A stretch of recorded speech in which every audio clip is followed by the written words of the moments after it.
Welcome to Hardly Initiated. It is your host, Tyshawn Jackson, here with another episode. My co-host, Ryan Catches. We got a good episode today because we already warmed up. We had Pastor Tim Ross and Lecrae.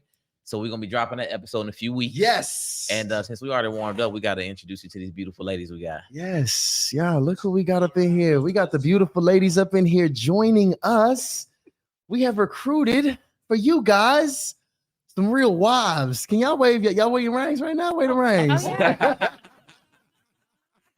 didn't give it to us from the sit at home. They didn't give it. Hey, they had to earn them rings. You know what I'm saying? So we're gonna talk about that today. Actually, we prepared a great show for you guys. I actually gave it a dope title. Ladies, check it out. Fellas, you too, because you know my fellas like to be engaged in the chat. It's how to be selected as a wife here. Ooh. First of all, they didn't even know that was the title of the show. I just kind of throwing them into the fire. But let's talk about the ladies that we got here. First off, welcome. We have here in the pink, Hi. Mecca Tart here, the wife of one of my favorite guests here, Dr. Tart. Actually, that came on a few episodes ago with our round table of husbands. We have now brought in the wife of now, what, 8 years? 9 years. 9 years? Yeah, 9 years, 15 years together. Congratulations. Thank you. What was it? Look, first of all, the family picture is beautiful. Pull up that family picture, Lana. We got to show the proof. A little flex. Oh, what's little light flex real quick. How many babies in that photo? How many is it? Three. Yes, we have a 17-year-old, a 7-year-old, and we have a 19-month-old boy who is, taking over the house. Congratulations. Wow. I'm looking at the Thank photo you. now. That's a beautiful family right there. Thank you. Very much so beautiful. Glad to have you. Welcome to the show. I'm excited to be here. Yes. I'm excited to have you.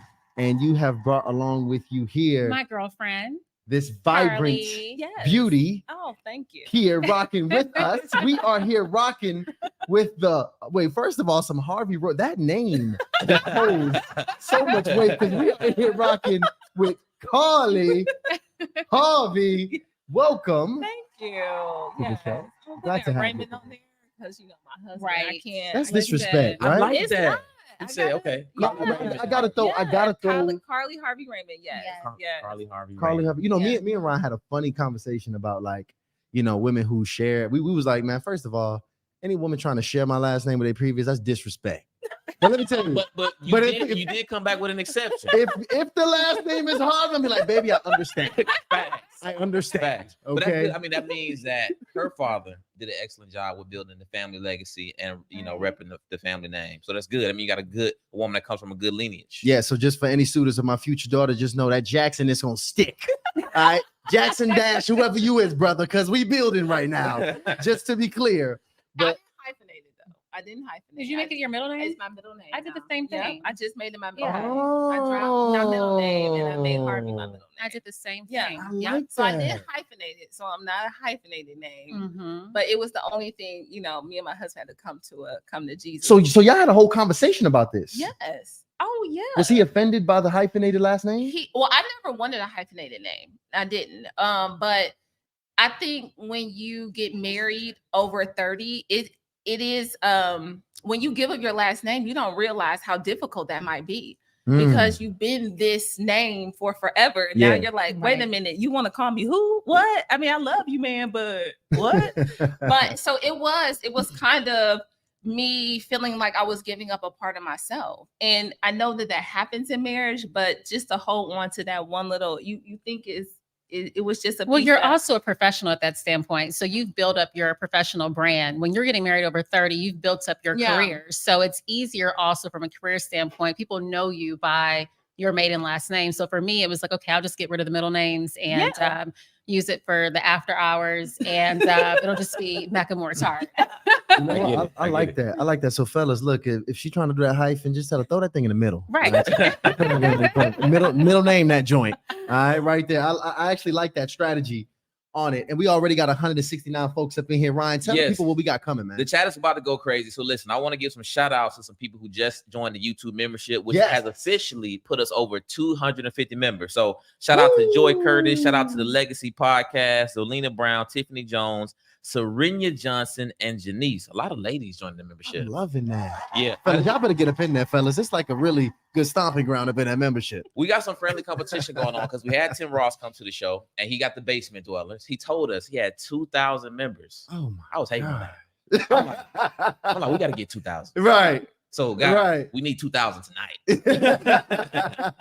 Now, this is the thing, guys. I've been telling y'all this every episode. I want you to hit the like button. We already got almost 200 people, only 5 minutes into the chat, almost 200 people, but hit the like button because the more like button hits that we get in the first 30 minutes of the show, the more YouTube is going to push it out in the algorithm and get this video, which is going to be amazing with these ladies, in front of as many people as possible. So I'm going to go ahead and drop that one more time. And Tyshawn, we ready to rock? Let's do it. Let's do. By the way, Lionel, did we drop the family photo of Carly already?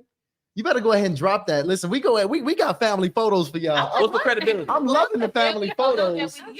I think why sent, it's you guys took cute family photos. It doesn't matter. Let's do it. What do they have? Yeah, drop it for the people to see When your because friends just send them in for you, yes. I don't know which one. Maybe it was the most recent one. I Yes, don't know. most recent. so check this out. I want to get some backstory for the people before we jump into the conversation because right. you ladies, I think it's good to know when you guys actually got married because we was kind of talking about that before the show because I think that is indicative to the phase of life that you both were in. So like, how old were you ladies when you both got married? So I got married at 30. I was engaged at 29. We had been dating for 5 years, and my husband will tell the story all the time. We were dating for 5 years. He was ready when he met me to be married, and I was not ready. How old was he, by the way? He's 10 years older. So yeah. Okay.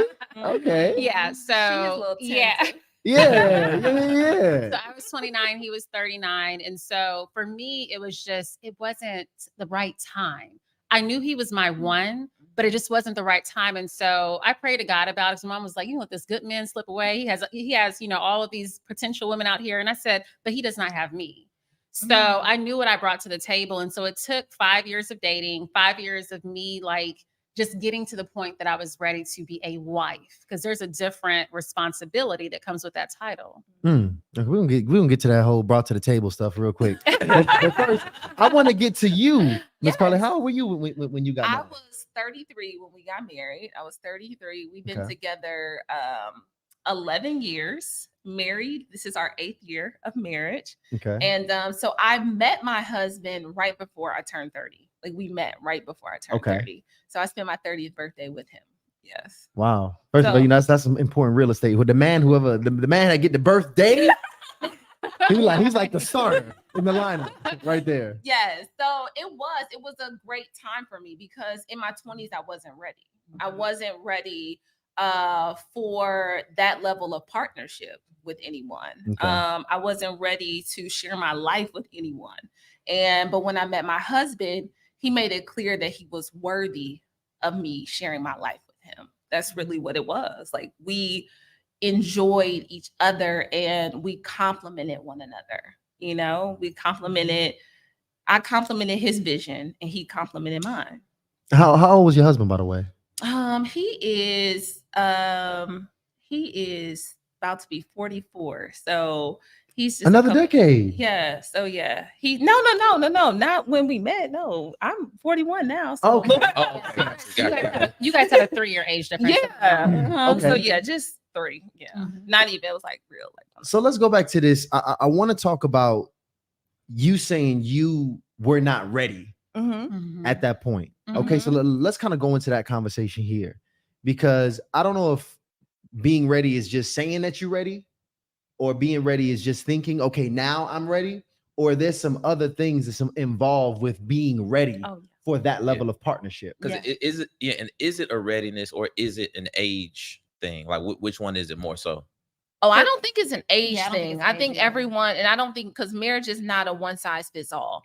So I don't think it is an age thing. I think for me, I just wasn't ready at that time. But for someone else, they can be ready at 20 something. That could be their thing. They can be gung-ho about lifetime partnership with someone. But at that time, when I look at being 20 in my 20s, I was still trying to figure me out. I was still trying to build my own life. I had a life that I really enjoyed.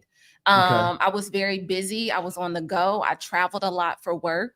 And so I was very happy in that. But I had taken time to prepare to be a wife too. So I've always been, I grew up in very like traditional family, roles, very a traditional family structure. Okay. So I had the very much like, my dad was a provider. These are the things that men do. And so, yeah, I grew up with that. And so I was very fine with going into like, I wanted to be a great mom and a great wife and show up in all of these different ways as a supporter for my husband. But I wasn't ready to give up that part of my single life because I enjoy being single. I think that's the part that some people miss when they want partnership so desperately, is that you can really thrive in singleness. And I was thriving in my singleness. I was having a great time. But it was only because when I met my husband, he showed me something different. He showed me consistency. He showed me what being a man of your word really looked like. Whatever he said he was going to do, he did it. And I could trust in him. And so because that trust was built, I was like, okay, I could see me spending my life with you and giving up the parts of singleness that I did enjoy. So I was willing to sacrifice that part to be in partnership with him. Now, let me ask you this. What would you say? Because I think there's probably a right way to date as well while you're single and while you have, because also you have no intention of being married at this point. So it's kind of like play. It's casual for the most part with the guys that you're kind of dealing with at that point in time in your life. It wasn't. Like, I still knew that eventually I was still going to be a wife. I was never going to be a long-term girlfriend. That was never my journey. Okay. Because I call that the forever girlfriend. Yeah. Like I never signed up to be anyone's forever girlfriend. Yeah. I'm a little close to the mic, Colin, so I can hear you. Yeah, that's not what I was looking for. So I knew if I wanted to have a family, that marriage was important to me. Okay. I knew if I wanted to have children, marriage was important to me. So those were the things that I was holding to, that I wanted to have children and I wanted to have a family, but that came with marriage. That came with a level of commitment that I wanted. Okay. But no, I wasn't dating for play. It was still, I was very intentional in my dating. I was very intentional about who I went out with. I was very intentional about who I spent my time with. I was very intentional. Okay, so pretty much the guys still were like at the caliber where. Oh yeah, oh absolutely. He's a marriageable man. Yes. Okay. Yes. I don't want to date no knuckleheads now. We had stopped doing that like early 20s, but I mean, you get some knuckleheads here and there, but no, I was very intentional about the type of man that I want to spend my time with. Okay. Yeah, because I just didn't want to spend time with any old body. And I just think that's important. And I don't know, because if y'all are like us, right? When we're not men, especially when we're not very intentional about long-term relationships, we'll date a woman that's okay for where we at right now. Okay. Right. So that means that whatever her skill sets might be that we need at this point in my life, that's all we require for her. And it's a hard glass ceiling over her head. She's not going to get promoted. And we okay with that. Okay. But a lot of times women don't know that. And that's the problem. Like they'll put all of their eggs into one particular basket and they'll think that they're committed and they're not committed to anything. And then he breaks up with that girl and then all of a sudden he's married in like, a few months, 6 months. And she's like, oh my God, what happened? You were never his wife. Yeah. Never. Is that true? Women put all their eggs in one basket? Because oh my God. Yeah, I really, see it drives me crazy. I see it. Like over the weekend. I'm like, you just met him on Friday. You guys have been out 3 times. He's gonna get bored of you. Bored with you. Yes. So it's women will claim a man, but he's not claiming her. He's not claiming you. No. Yeah. Oh yeah. I mean, I've seen that. I've seen that. Look at the smile. No, that does happen. They do. Absolutely. And see, because what we talk about a lot too is kind of how to date in your singleness, and kind of how to operate in that place, especially when and I think it's even more special because we never really spoke. I don't think we spoke about this in particular when you don't want to be married right now. Because you could say I'm dating intentionally, but you're probably dating men that are marriage minded or that's marriageable, but you're not dating. I think when you want to be married, I think you move a certain way because, and I'm just speaking from personal perspective here too, Mhm. because shout out to the last few years of my life. I'm getting a lot more serious and intentional Mhm. about, how now I'm dating, Mhm. and me dating now versus me dating 3 years ago Okay. is way different. Oh. Okay. Okay. What's way different? The kind of conversations, Okay. how I communicate the future and the vision with this woman, Mhm. my intention on meeting her family and her meeting mine, Mhm. all of those very serious things where if I'm not really serious, I'm just trying to play and have fun. And I think it's some inherent dangers with that, especially for ladies in that space. Because, okay, let's get straight to it. Let's talk about it. Because sex in particular, right? He went Talk about right Yeah. to the candy box. So, Okay. because a lot of times we've brought coaches on the show Uh-huh. and they give great advice, right? The Mhm. great advice is no sex before marriage. But that's hard, right? Like Okay. that's very hard for every woman to, understand. Your pops is famous for the 90-day rule, right? That's his rule, not mine. Like because y'all know Steve always telling the women, wait till 90 days. That's his And I rule. don't That's even not know my if that's rule. really the best way about it. Actually, one of our listeners asked. So, well, hold on. I So, don't do so no this, 90-day well, see, rule. I think it depends on the woman, and I think it depends on the relationship. The problem is that women don't understand the power and control they have when it comes to just, sex in general. They will Mhm. give him all the power, and he makes the decisions. But I knew that I had the power with that. So Mhm. with my husband Aldewan, I actually did make him wait the 90 days. Oh, bless But- your heart. Was that intentional or was that just kind of like? No, it was intentional because the thing is that I mean, of course, like there's ways to figure out, like, okay, is this going to be a good situation? Okay. Okay. But no, it's for me, I wanted to make sure that he was invested in the relationship, and I also the other thing about the timing is it's hard for men to fake the funk for 90 days. Oh yeah. I mean, Women can play a role. Mhm. I can be someone else that you don't even know that I am for 90 days. For men, typically men will break at the 60 to 70 day point. Oh yeah. And so the Mhm. timing for me was important. It was like an interviewing process to make sure that he was really into me. Mhm. And so, yeah, I made him wait the 90 Now, days. did you tell him it was a 90-day rule, Oh, or you no. just kind of just? No. So I tell women, all the women, because we coach women through our program, the Ring Formula. And I tell Yeah. them, do not announce when you're going out on your first, second, third, fourth date. Oh, I'm abstinent, or oh, I'm not having sex. Why? Like you don't even need to have that conversation because he has to fall for you first. Because once he's invested in you, whether you're abstaining, whether it's a month rule, whether it's a not, he's going to be down for it because he sees you as his future. right. But when you already put that out there as an advertisement, it's like, I don't know about that. Every It's in my guy mind. is skeptical about that when they hear that. Oh yeah. You get the guys who are just like they'll immediate disinterest, but I think most guys want to challenge the rule. Oh, for sure. And then they'll Yeah. kind of stick around. It gives them Oh, for motivation sure. to stick around. They know this is the time limit that I can. And I mean, me in Yeah. particular, when I heard that, I was like, it's been fellas just knocking that thing down so much, she just turned it off altogether. In my mind, that's what I'm really think. In my mind, that's what I'm really think. Went down. She just hit the off button on it. She was like, oh.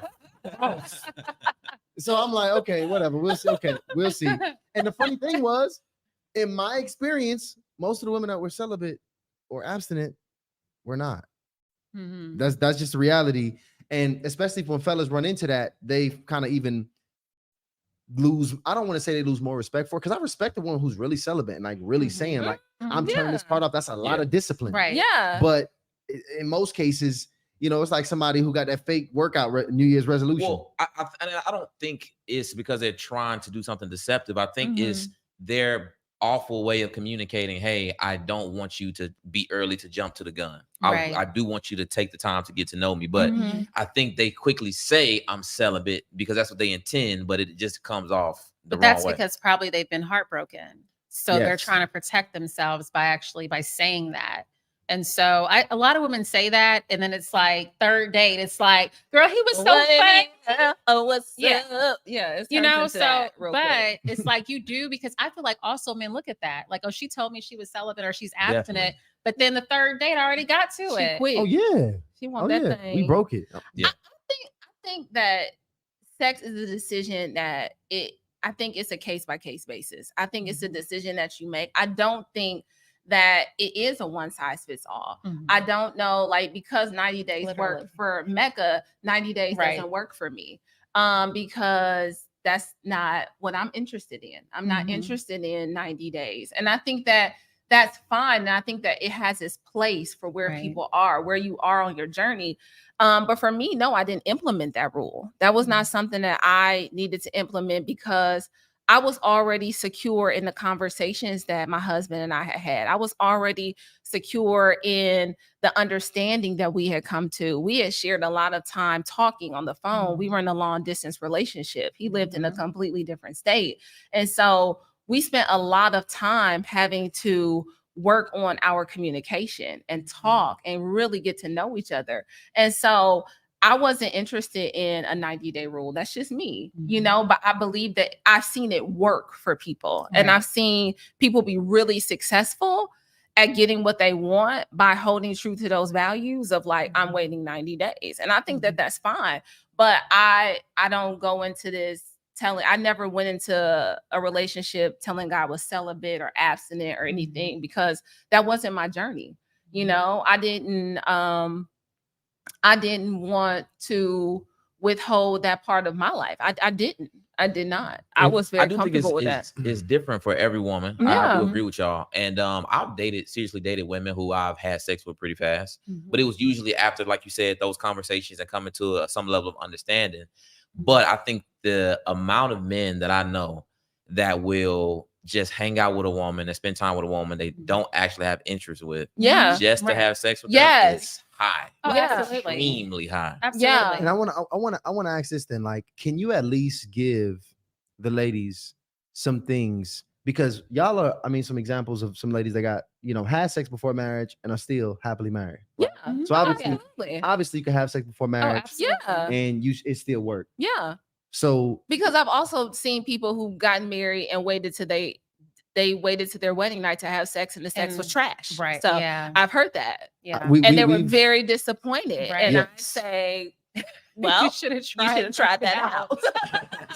so let me ask you, what are some good prerequisites that a woman should have prior to having sex while dating?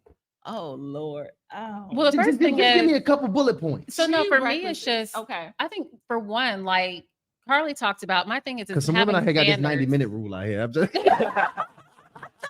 no rules at all. No, but having standards for yourself and being in control of the dating process, because I'm sorry, the women are in control. Carly knew she was in control. I knew I was in control of the dating process. I was in control of the speed of the relationship. I was in control when we had our first kiss. He tried to kiss me. I kept, I did like the little, this little. He told us. He told us about the fadeaway. Yeah, I did. Yeah. I did the fadeaway. Yeah, I did that because I was like, wait a minute, you took me out on one date. You're not about to be kissing me. Not Dr. Tar. Oh, we're gonna have to bring him back. Have a man thinking all night and day. Right. That's what I'm saying. So it also increases the chase too, but that's just naturally who I was. But I think having standards for yourself and setting the boundaries. I think if you have no boundaries, and a lot of times what I see is that women will have no boundaries in any area of their life, with their girlfriends, with their family members, and the same goes for the guys that they're dating. And because of that, I think that's the very first thing they have to work on is boundaries, like having boundaries, knowing what your requirements are, what you bring to the table, and what you require from that man to bring to the table as well. Yes. I think boundaries is the key, because that's the one thing my husband said that was so attractive to me, like to him, for me, was the fact that I operated in such a level. I had boundaries. He said there was a level of standard where I said, oh shit, I can't come to her with just anything. Like I can't play no games with her, because even when we first started dating, he would come to Atlanta and visit from Dallas, and I wouldn't let him stay at my house. I was like, no, you need to get a hotel. Right. You're not coming to stay here. Wow. You're not staying here. Like, because I had learned in previous relationships, when I did not implement the boundaries, I was neglecting myself. And so when I was neglectful with myself, that's when Negroes would start running amok. You know, they'd be like, oh, well, she like my wife. No, Negro, I'm not. No, I'm not. And so you start doing all of the things Like, oh, well, he here. Let me wash his clothes. Let me Right. throw his stuff in. Girl, I'm already doing the load. Right. It's fine. Oh, let me make sure he got some food. Let me make sure. And so Mhm. I didn't want to get caught in that trap. I did Yes. not want to, because I had done that in my 20s. I had done that. I had played that Mhm. game and I had lost. It's so funny that you mentioned that about the cooking thing. So my husband always talks about how for the first like 2 months of our relationship, he didn't know if I can like really cook, and I can cook. But that's because I wasn't about to start acting like a wife Yes. to someone who I was just dating. Dating. Yes. My Now, husband said the same thing. I would say we look. All right.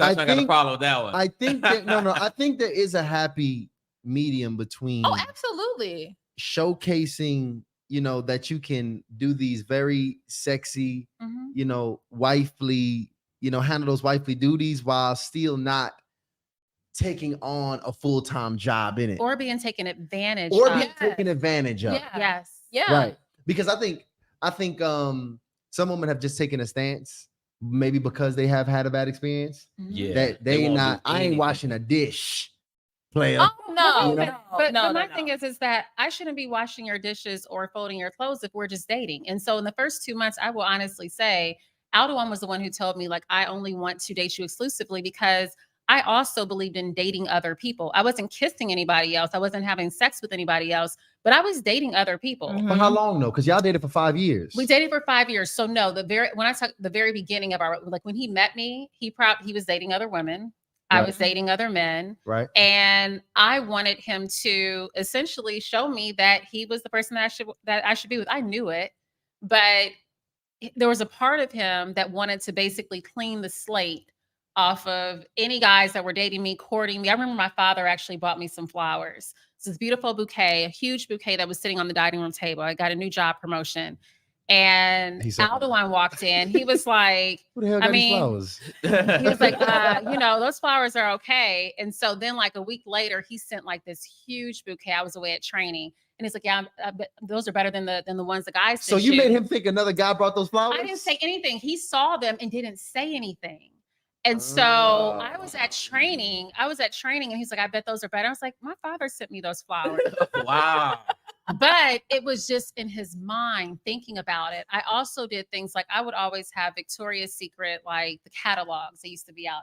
I would have those out, like just sitting, on the table with all my other magazines. So he knew, like, yes, she's into all of that. She's just not doing that yet. So there's ways to showcase your skills or what your interests are without actually doing anything. I like that. I like that. It's some very sexiness with that. interesting. Yeah. Now, I do want to bring some clarity to the audience though, because Okay. it's still women like Tyshawn says, they refuse to lift a finger around your place or just in general. Now, Just in general. Just in okay. general. That's the thing. I understand it's some women who will come over and they'll just come right away. They start cleaning, washing dishes, that kind of deal. I'm not asking a woman to do that. I love Okay. those women. Okay. Yeah, Okay. don't get me wrong. I do appreciate that. Okay. So I'm sure you're Okay. saying don't do that. Right. But I don't think that it would include. You let me know if it's true. If I invite a woman over, let's Okay. say I cook, we Okay. have a good time. It's time for her to get ready to go, and now she wants to help me tidy the place up. Oh, I don't see anything Yeah, wrong with that's that. fine. Okay. Yeah. I think even That's just. I think that's just showing partnership. right, and That's common showing courtesy. If you go Yeah. over That's just someone's showing house, being you also kind. bring something. So it's like Yeah. if you're cooking and I know you're making dinner and I know that I can bake my behind off, like I'm gonna bring my get 'em girl carrot cake because that's a thing, girl. I used to get them with that carrot she cake. does make that. And so, like, I would bring that over, Gotcha. And so Yeah. it's like that's just to me, it's just common courtesy. Absolutely. So I think- courtesy is different from cater to you. Yeah. Yeah. I think that's just being kind. Even if I go to my girlfriend's house for dinner, Absolutely. I'm gonna say before I leave, hey, let me help you. Let's straighten Right. up. Let's get ready. Like just to make your life easier as my Right. friend. Absolutely. And I think that's what sometimes we're missing. We're missing showing each other how we can be friends to one another. Absolutely. And I think that's an important part of the relationship that we're so focused on someone choosing to be my man or choosing us to be that girl or, oh, I'm his. But we're not focused on the friendship part. And that's just Right. being kind to one It another. is. That's just showing up and saying, I see you have a need and there's a void here. Can I help? That's Right. it. Like I like that Yeah. because it's nuances to it. And I think it's women who would have taken that and said, hey, Mecca and Carly said, I don't need to fold no clothes. I don't need to wash no dishes. Yeah, unless you because ready. your house should be clean when I get there. Right. Because Yes. we're adults. At Yeah, this we point, are. if you need a little help, Molly Maid is available. Yes. You can definitely, there's a .com shorty that's going to come clean the house for you. So I think that will work. I think you should utilize those Yes. services to make your life easier. But when I come, yes, I can help you Absolutely. straighten up. But it should already be tidy when I get there because Yeah. I don't want to come to your house and I gotta be. Oh, that's nasty. Oh, it's Right. Right. oh, That's nasty. where do I sit? I Right. will say, I think the key to what y'all saying is moderation, like knowing not to get abused. Because, ladies, I'm gonna be honest. I love when a woman has like their, cater for you kind of moment Oh, where they kind of, I don't know, they might have some plan, like they got a massage plan, they got the dinner planned out. But I don't know, maybe it's about birthday, but see, I like to know that you're capable of doing these things. If you're saying that I'm gonna, be a little really slow down on the moderation so I don't make this the new normal Right. in the relationship, cool. But right now we kind of got this. I don't cook, I don't clean, and I still got this ring generation. So we gotta be able to showcase. Yeah. Well, little showcasing bit of is that. important, and it's a part of the courting process. I think the courting process goes both ways. And I know that Yes. probably sounds so old school. I'm an older millennial, but I'm still a millennial. And so to me, it's about courting each other. Like I'm also showcasing that I'm the only one. So, like both of you guys are showcasing, like, during the courting process. And so during that, there's little things that a woman can do, just like, obviously sending a note or leaving a note on your car. Oh, Like that's something that's yeah. little, but it's something that's big because it's heartfelt, right? Yes. After going out to dinner, or maybe you're out to dinner and, she wants to get the tip because you're always paying when you guys go out. Like things like that, I feel like a part of the courting process, she can showcase that she cares. Or even sometimes, like, when you're dating, even, oh, I got cash for the valet. Right. Like I got cash for the valet. It's fine.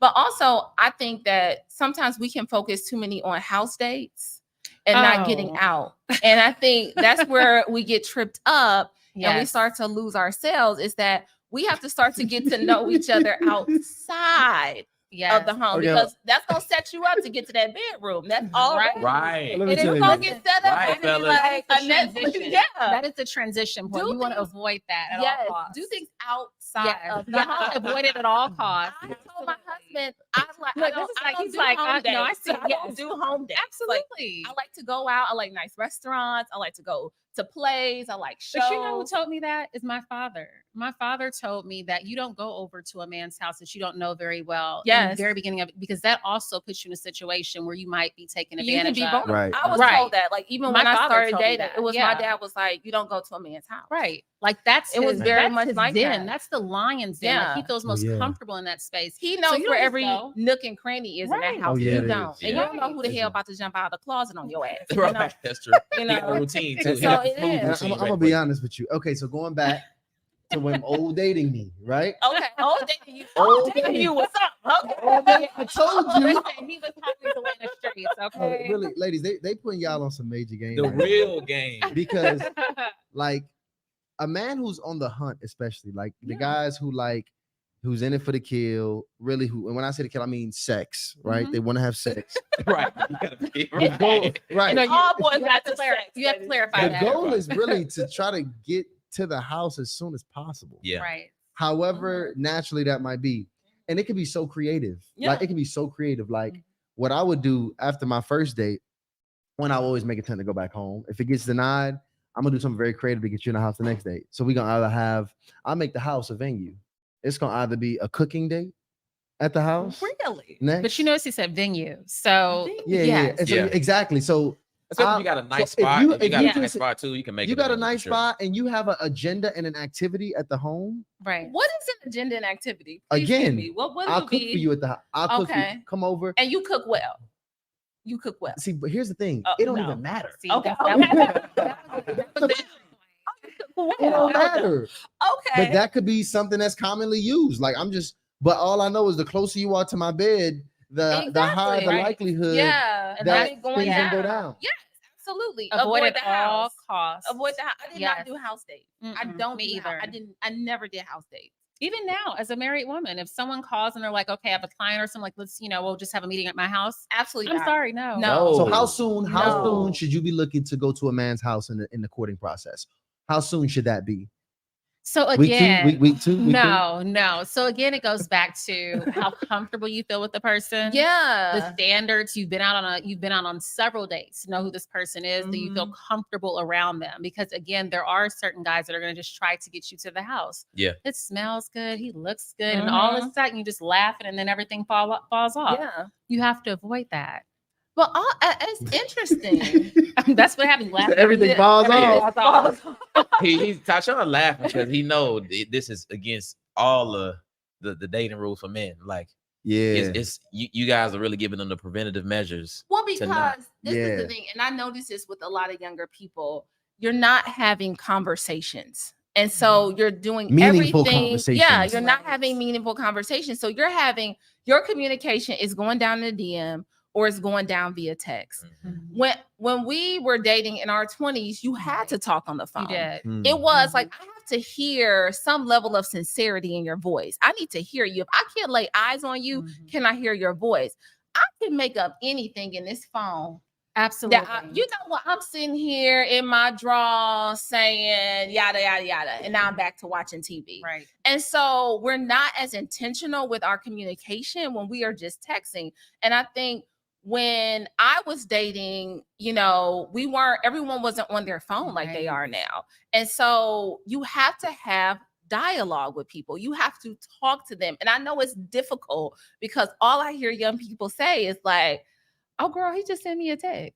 I'm But like, it's not even young people too. Like I have girlfriends and we also have clients that are a part of the ring formula that are, they're telling us that there are grown men in their 40s that will avoid the actual phone conversation. Insane. Wow. And I'm like, no, you've been talking to someone on this app. You need to actually have a FaceTime conversation with you so you can make sure that he is who he says he is. Oh, because that hand jab is tearing a lot of people up. Right. Okay. It's Right, eating their it is. asses up. Yeah. Okay. The hand jab? Yeah, because all they doing is talking Oh, yes. yeah. in the Yeah. app. So Take all the you can person do off the app. take them off the app. Have conversations. So when we talk Mhm. about when do you invite someone back to your home, well, have you had enough conversation where you would feel Right. safe enough to invite this person back Absolutely. to your home? That's a good point. Do you feel safe? Do I feel like I have enough information? Have I gathered enough data about you to say, I want to invite you to my safe space? Right. Because this is where I get to be quiet. I get to have alone time. I get to have peace.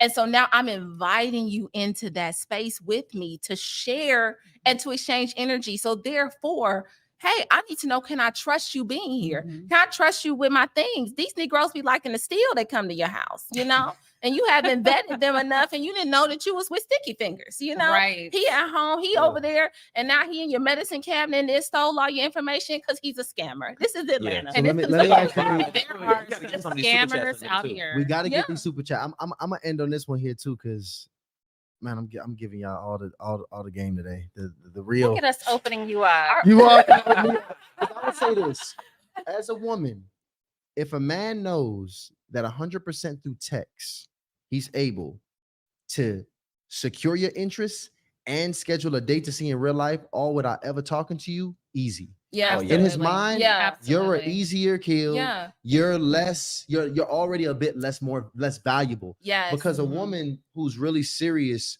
about herself and really valuing herself, she's gonna be like, whoa, so you're not even gonna call me, so we ain't even gonna Right. talk. Yeah. She's gonna check certain behavior. Right. And on the other end of the spectrum, for my high level guys, what some fellas would even try to do, so you got to watch out for multiple angles. My goal would be to even warm you up with some conversation, because see, I already understand the importance of conversation. Mhm. And because I understand that conversation is so important and that building rapport is so important, I would try to have a couple very meaningful conversations prior to seeing you to further break some walls down, Okay. which will allow me, especially on a date where you on cloud 9, to make it even more likely. That you to coming get you over. back. So you still gotta, and that's why it's important to have your boundaries as well. Absolutely. Yes. Because I'm telling you, it's some dudes who have mastered the first date. Oh yeah, they'll make it very easy. Because even the first date is usually within walking distance, especially if you live in a city, you got a nice spot. It's in walking distance from your spot. Oh, So you know everything. This is a strategy. You know the that- entire I lay of the didn't- I land. didn't realize that. Really? I Oh, didn't realize yes. it's close to the house. Just Yes. walking distance. Yeah. A place that you've been to, a place that somebody's gonna, the people who work there gonna know you, so they're gonna treat you your well. local cheers. Exactly. Yeah. Okay. Exactly. Yeah. The walk is just conveniently ends right in front of Look the at spot. that. Y'all taught me something new. Wow. I didn't realize So that. that's so that's I didn't also, know that either. Yeah. So Life of I'm a not player. saying it's really like like the guys who's like, I'm gonna be honest, the guy who's just trying to text you and just see, that's low level, to be very Right. honest. Mm. But also there's I'm giving you the other end of the spectrum of the brother who's gonna try to even game you up before the date. And not saying and that's beautiful, right? Like to be able to, everybody kind of wants to be,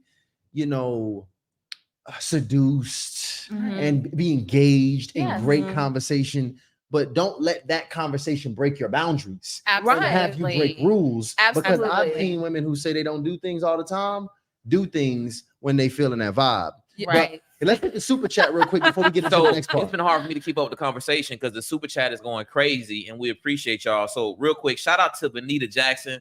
She says, "Hope the week has been a blessing so far." This thing with you, Benita, is always a blessing because Benita blesses us every chat. No, that's a fact. And don't forget, our goal right now, we at $834 for the month.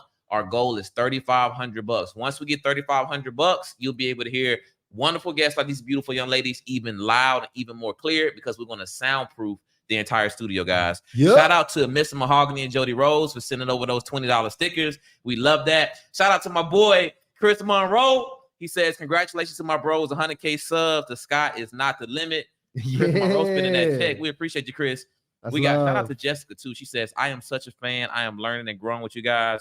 But let's get to some questions real quick. Y'all ready for some questions? Let's Sure. get to So it. Larry Love, he always sends over some really good questions. He hit y'all with a compliment.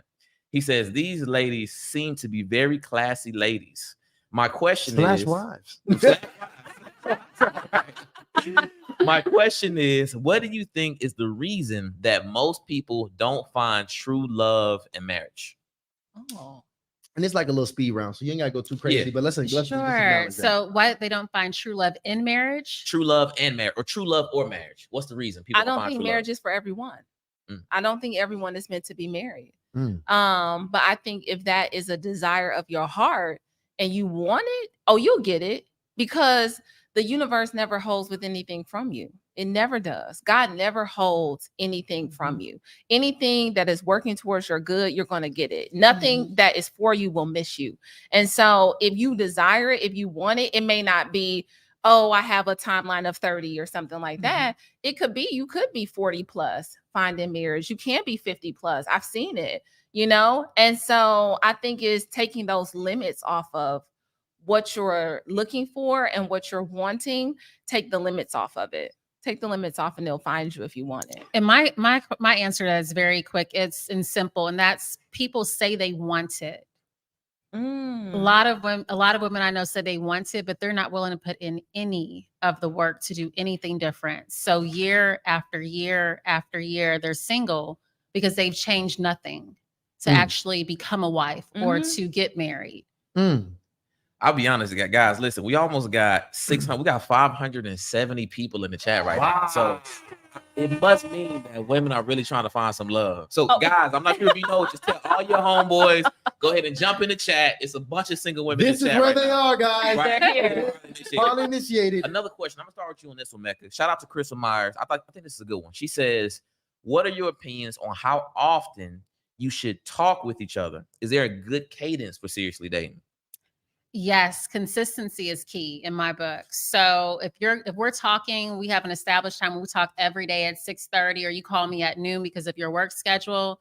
I like for that to be consistent. And that's what I look for with any guy that I was dating at the time, is that he calls me at the time that he says he's going to call. Yes. There's not something that comes up because my schedule was busy too. Mhm. Again, setting boundaries, having standards. And so a man that respected my time, he knew, okay, Mecca doesn't take phone calls after 10 o'clock, and I did Mhm. not. And so Aldewan made sure that he called me before that time frame. Wow. Mm. Mhm. Mm. Mm-hmm. And I was always like a rule breaker. Whenever a woman, I know. I can Yes, tell you by said- I the can smile. tell. I can Like, tell. because- Really, because You yeah. have shown us you don't want to follow him. I'm trying to put y'all on game because I would always like, and I think first of all, I think women do the same thing because I think when people see boundaries, they just want to test them Mhm. Yeah. Yeah. because you want to see where you stand Yeah. Right. against those boundaries. Yeah. Right. The boundaries are the fence. Yes. It's a fence in your life. It keeps the good things in and the bad things out. Mhm. And so if you have a fence, what do kids want to do? Can we jump the fence? Yep. I want to Mhm. jump the Yeah, fence. get Can I right on jump? over Can I that. get over? What is over there? So yeah, you always want to see what's over there. Can I do it? Yeah. We got another one, right? We got another one. We got a wifey. Yeah, Looks shout like out you to said Wifey. come We over. got a bunch of these things. Shout out to Wifey. She says the choice is yours, but the meat of the relationship can be discerned before you practice making a baby. Babies cannot be returned. No, I they 1000% agree with that. Yeah. No, So- they cannot. There's a safe way to have sex though without making a baby though. There are ways that you can have sex without procreating. Yes. We like Safe to ways. practice, but Yes. there's safety in sex. Okay. We need to get a condom sponsorship. What you think about that? You Ty? really I like should. that. You No, really I should. really do. I really think do. that you're because denying sex is denying the inevitable. Your people are going to have sex. We're Mhm. sexual beings. That's who we are. And so to say you're not going to, okay, yeah, probably won't happen. But to do it safely, to do it with consent, to do it where adult parties are all like, we're here, we're all saying yes, I think that's fair. And to do it safe, you don't have to have a baby. We managed to have a lot of sex without having children until we were ready. Yes, that is very true. We- Interesting. Yes. You can have let's- sex. I want to talk. Go actually into a little bit. What you got? Now, I got a question because I think a man can respect boundaries. I think when a man sees that now, not just any random, if a man feel like some random boundary only for Mhm. him, it was not for the 10 dudes that you dated before, but this Right. new rule. If it's some consistent boundary, some level of consistency, a man is going to be attracted to that Yeah. because he's going to think, hey, not everybody has easy access to this woman. Woman of Yes. character. Absolutely. Woman of character. Now, one of the things that it's funny because Tyshawn was asking me about a date I went on. This was a few weeks ago. Okay. He was like, "How was the date?" I was like, "Man, I had a blast." He was like, "You gonna spend some more time with her?" I'm like, "Nah, I don't. There's no need." And he was like, "What you mean?" I'm like, "Man, the body language. I had such a great time because her body language was. She gave me everything, like the physical contact, anything physical that I Okay. wanted, except for sex, Okay. is what she gave me. Okay. So I knew in my mind after that date, I didn't have to spend very much time with her again because I already knew, even for that first date, that I would, if I chose to, I could have been physically intimate with her. Oh. So I want to talk to you guys about that. What type of boundaries in terms of physical intimacy, not sex, Right. but just on a date, what kind of physical intimacy boundaries should a woman exhibit when she's dating a man? Now, are you At the talking about beginning. touching? Like, what are you? What can So you this- give this me is more? what I on, mean. Like, what are It they? was What are like you doing? The What are first they time I doing? went out with her, a lot of touching, Okay, a lot of touching, a lot like of touching grabbing, your knee or your right, your You know. everything. So your you know head. it's different She's pressing your aspects. beard. Yes, Oh, she it was was all in the She's beard. doing all the It was- things. exactly Huh. all that on the very initial date. Yeah. Okay. So my mind is like, Huh. You got this. Yeah. It's in the bag. and I had, I mean, that's fun. Mhm. It's fun, Okay. but usually with a good woman, I would say, or a woman who knows a little bit better, Mhm. you would have to put in a lot more work to get that kind of sexual chemistry and energy Right. on a date. Because it's, Right. it's damn near foreplay. Like it's flirting. You know what I'm saying? Yeah. It's heavy, like heavy flirting, Yes. heavy petting. Yes. You know, so we that's actually a really good question because I don't think we've ever talked about how because it's about how you're being perceived. Mhm. I think that's what it Mhm. really comes down to. And I don't Perception. think women understand that because really one of her love language could be physical touch. It, And like it very Yeah. well she could be. really like Yeah. to touch and like to Mhm. show how much she appreciates you and Mhm. also like to be touched. Mhm. But in this dude's mind, he like, oh, I'm about to tear this thing up. Right. Right. And yeah, Okay. like he could be positioning him like or positioning her Mhm. in a way that's not healthy to view her as a long-term partner. Okay. Right. But it sounds like that was more than just, love language being like touch being her love language, because there's a way. And I remember I had to check a guy I was out on a date with, and we were walking and he like slid his hand down to my behind, like, my behind. I was like, and I just moved it right up. I was like, sir, Mhm. this is where we are. And so of course it's like, again, You said it just like that? yeah. I was like, sir, But a man will try. A man will try. We all try. They're going to try. But if you Yeah. don't impose those boundaries, Yeah. It's the butt, and then all of a sudden it's the cup. You know, Yeah. so it's like you have to bring the person back. Yeah. You know, I think, but I Interesting. think even for you, not just if were you uncomfortable with the level of touch though? so no, that's the Hell no. problem. Why would he? That's the Well, problem. I mean, he could be Listen, I got uncomfortable. problems too now. I got problems. Okay, so you weren't uncomfortable. So when you're having this exchange, she's definitely feeling that you're not uncomfortable. Yeah. So she's Mhm. thinking like you enjoy this. This is something maybe you're into. You Mhm. like this. So she's probably doing more of that. Well, I mean, I did like it, but Okay. because of that, I So would not because seriously- of that, seriously you date were her. okay, but why? I've noticed it got it's some But other why things is too, it? though. Yeah, It's some what other was things too, it? though. Because it So- couldn't have just been the touching. It was a couple things. So Okay, there we go. One, and you let me know how y'all feel about this. One, the first time I contacted her, like just out the blue, Mhm. I contacted her because I asked for a number on Instagram, called Okay. her the Oh. same day, Okay. Oh, and she agreed to go out with me that night. Oh no, Oh, I'm not that no. So available. that was the first. So that was I'm not available. You should never be Absolutely, that you're available. not that available, Right? now my. So Oh, I know no. that. Yeah. Right, but this is when I was Hot and intending on ready just like having- Little Caesars. Right. This is when I was intending just to have Yeah. casual sex. This is my Yeah. goal, to have casual sex. So already in my mind, if I ask her just now, she immediately says yes. It's already in my mind. Right. What's happening? Now we go on a date. Okay. We only have one drink. I don't Mhm. really drink. We just have like a half a drink. We're Okay. having a good time, and it's we on a hotel rooftop, so it's a Okay. nice scene. Nice. Mhm. And nice she vibe. starts leaning on me. But keep in mind, this is the first time I've been out with her. We only been out for like 40 minutes, 30 minutes maybe. And your only communication was through the DM? Only communication through the DM. Yeah, Oh. that's be Oh. impressed. No. And so Impressed. you felt that, and her standards, she didn't have high standards. I hear this a lot. I'm sorry, I do hear this Oh a my lot in God. Atlanta, where I have male friends that tell me that they can pretty much get away with anything because there's like a lot of women are pressed. They're doing too much too soon, Right. which was this situation. Like she wasn't treating herself like she was the prize. No. You were the prize in Yeah. that situation. She was too available to you. I would, if you contacted me, there's no way I would have gone out with you in No. the same day. There's no way. Because even when I was dating, I had a life. Absolutely. I had a life. And my mom always told me, yeah, you're not fun if you're too available. right. He's not going to want you if you're every time he calls you ready, every time he says, let's go, you Mhm. got your purse? No. And so Mhm. I always understood that my availability was important. Because men Mm. love the chase. Yeah. Yeah. So my availability was something that I knew like you have to work for my time. Mhm. I don't just give my time freely. And so for you to say you free tonight, absolutely not. Mhm. She lost right there She sure because did. she I agree. immediately said to you, I have nothing else going Nothing. on. Not even a damn show I want to watch tonight because I want to go kick it with you. So you No, better, even if you ain't got no life, you better be fake busy. you Right. get Let me tell you busy, the truth. get Let me tell you busy the truth. living. I actually got a homeboy. I just spoke to him a few weeks ago, and he was telling me he's dating as well. And he was telling me one of his strategies Oh wow. that he does. It's funny because we in the space, people just I open love up. getting all these People strategies. open up to us. The learning. Yeah. We don't Honestly, tonight. Ryan, that might be our first book. We might really teach the women the game Strategies. how not to get played. Yeah. Because trust me, Not to we get know played. just about everyone. It's true. Because another thing that a guy might do, this is high level game, ladies. High I'm level game. laughing because me and Tyshawn really be comparing notes and stuff. Yeah, no, we really do. And then with other brothers as well. One thing a brother might do is be very, very busy. He might be Mm. very, very busy. Mhm. And he might be genuinely busy, but Mhm. you really don't know Okay. because he's busy. Because he might be usually, and this brother in particular is a brother who's successful. So it's very easy to believe he's busy, Mhm. but he's dating.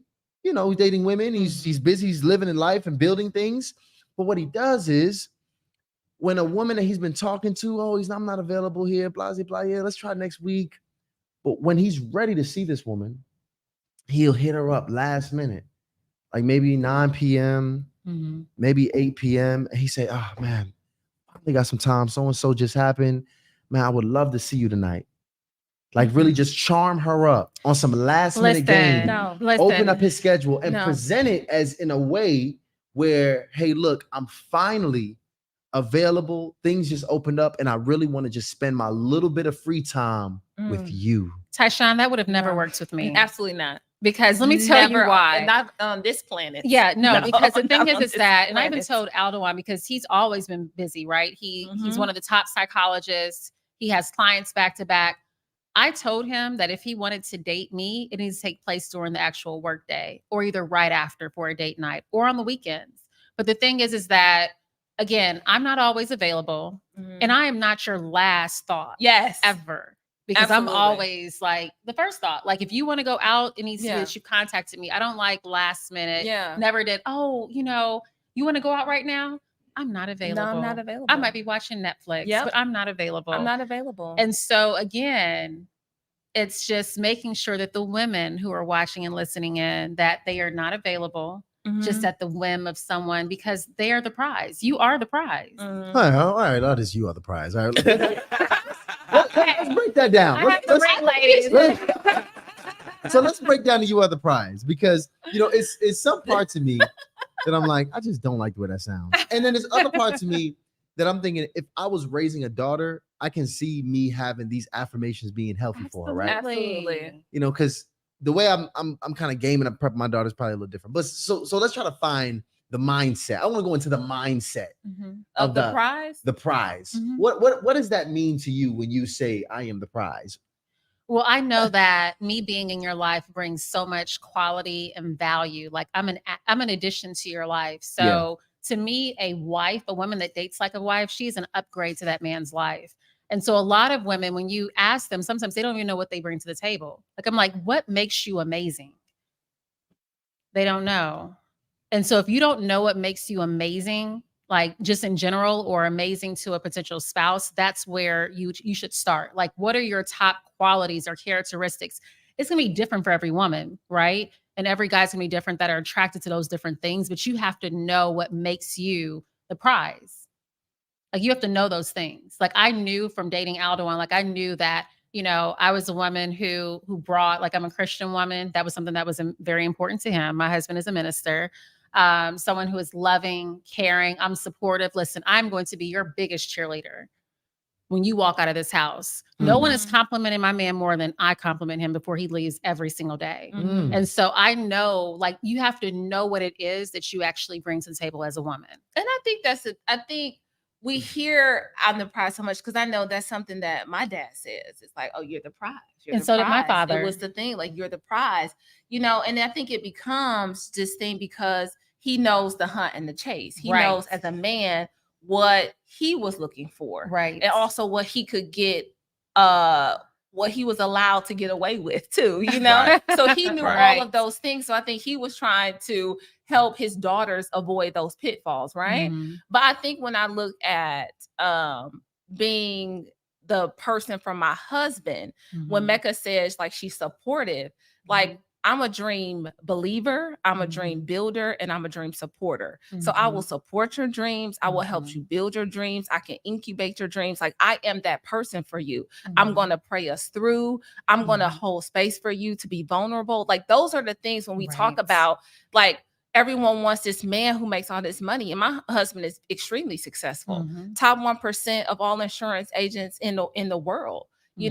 Very successful, has multi-million-dollar agencies. But guess what? He knew that it was something to be with me. He was going to have to put forth some effort. Absolutely. He was going to have to put in that time, and he was going to have to put in some work, because I wasn't going to be an easy hill to climb for him. It was going to be something that said, because I want her, because I value her, because she has shown me that she ain't like nobody else I've ever met. Guess what?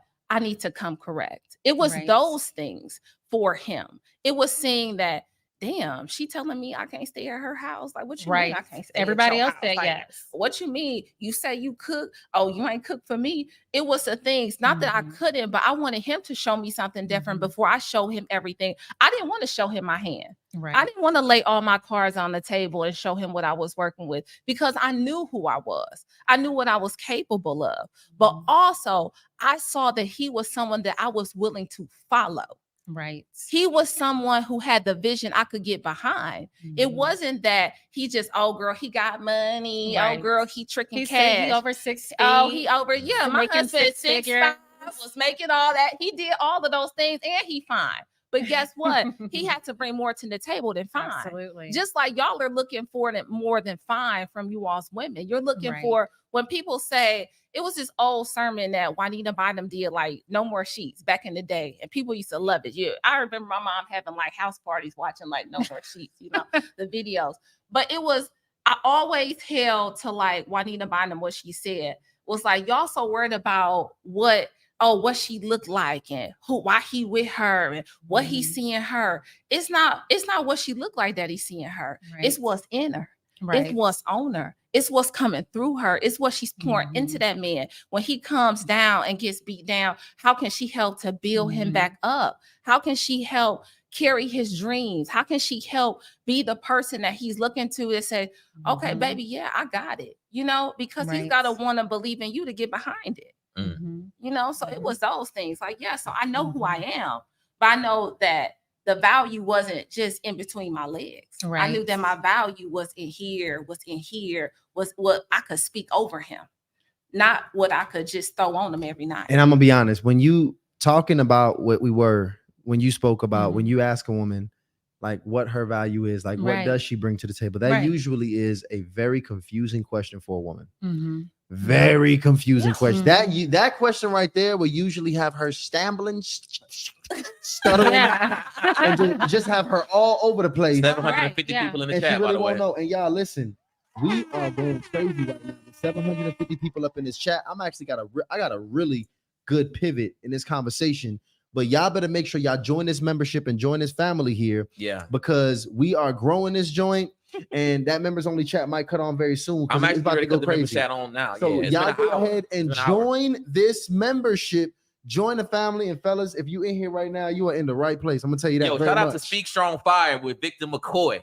Yes, just join. I like the profile. Victor looking like a boss. He might be ready to improve his relationship or pick up one of y'all young ladies. Yeah. Hey, fellas, if y'all available right now, fellas, go ahead and drop your IGs right now, fellas. I'm gonna just give y'all a little tip. A lot of single ladies in the chat right now. Let me ask you this, because I want to get a better understanding, because you said your husband's very successful. Yeah. Oh yeah. And I'm assuming that's intentional. I mean, first of all, your pops is.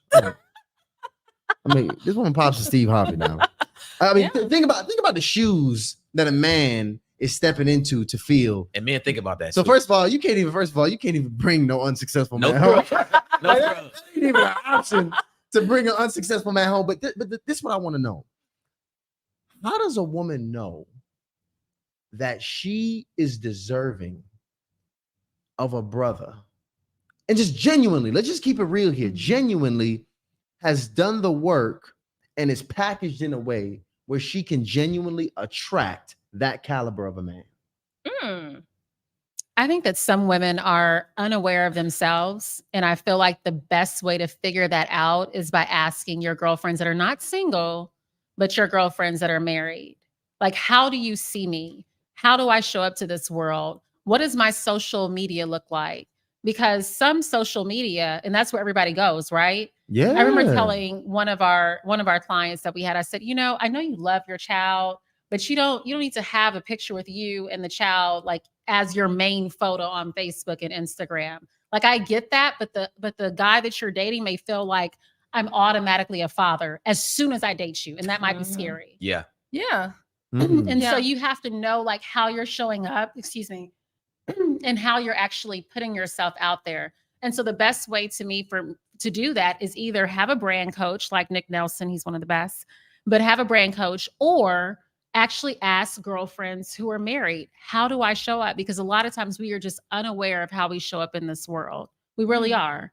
Hold on, wait. So I never heard that take.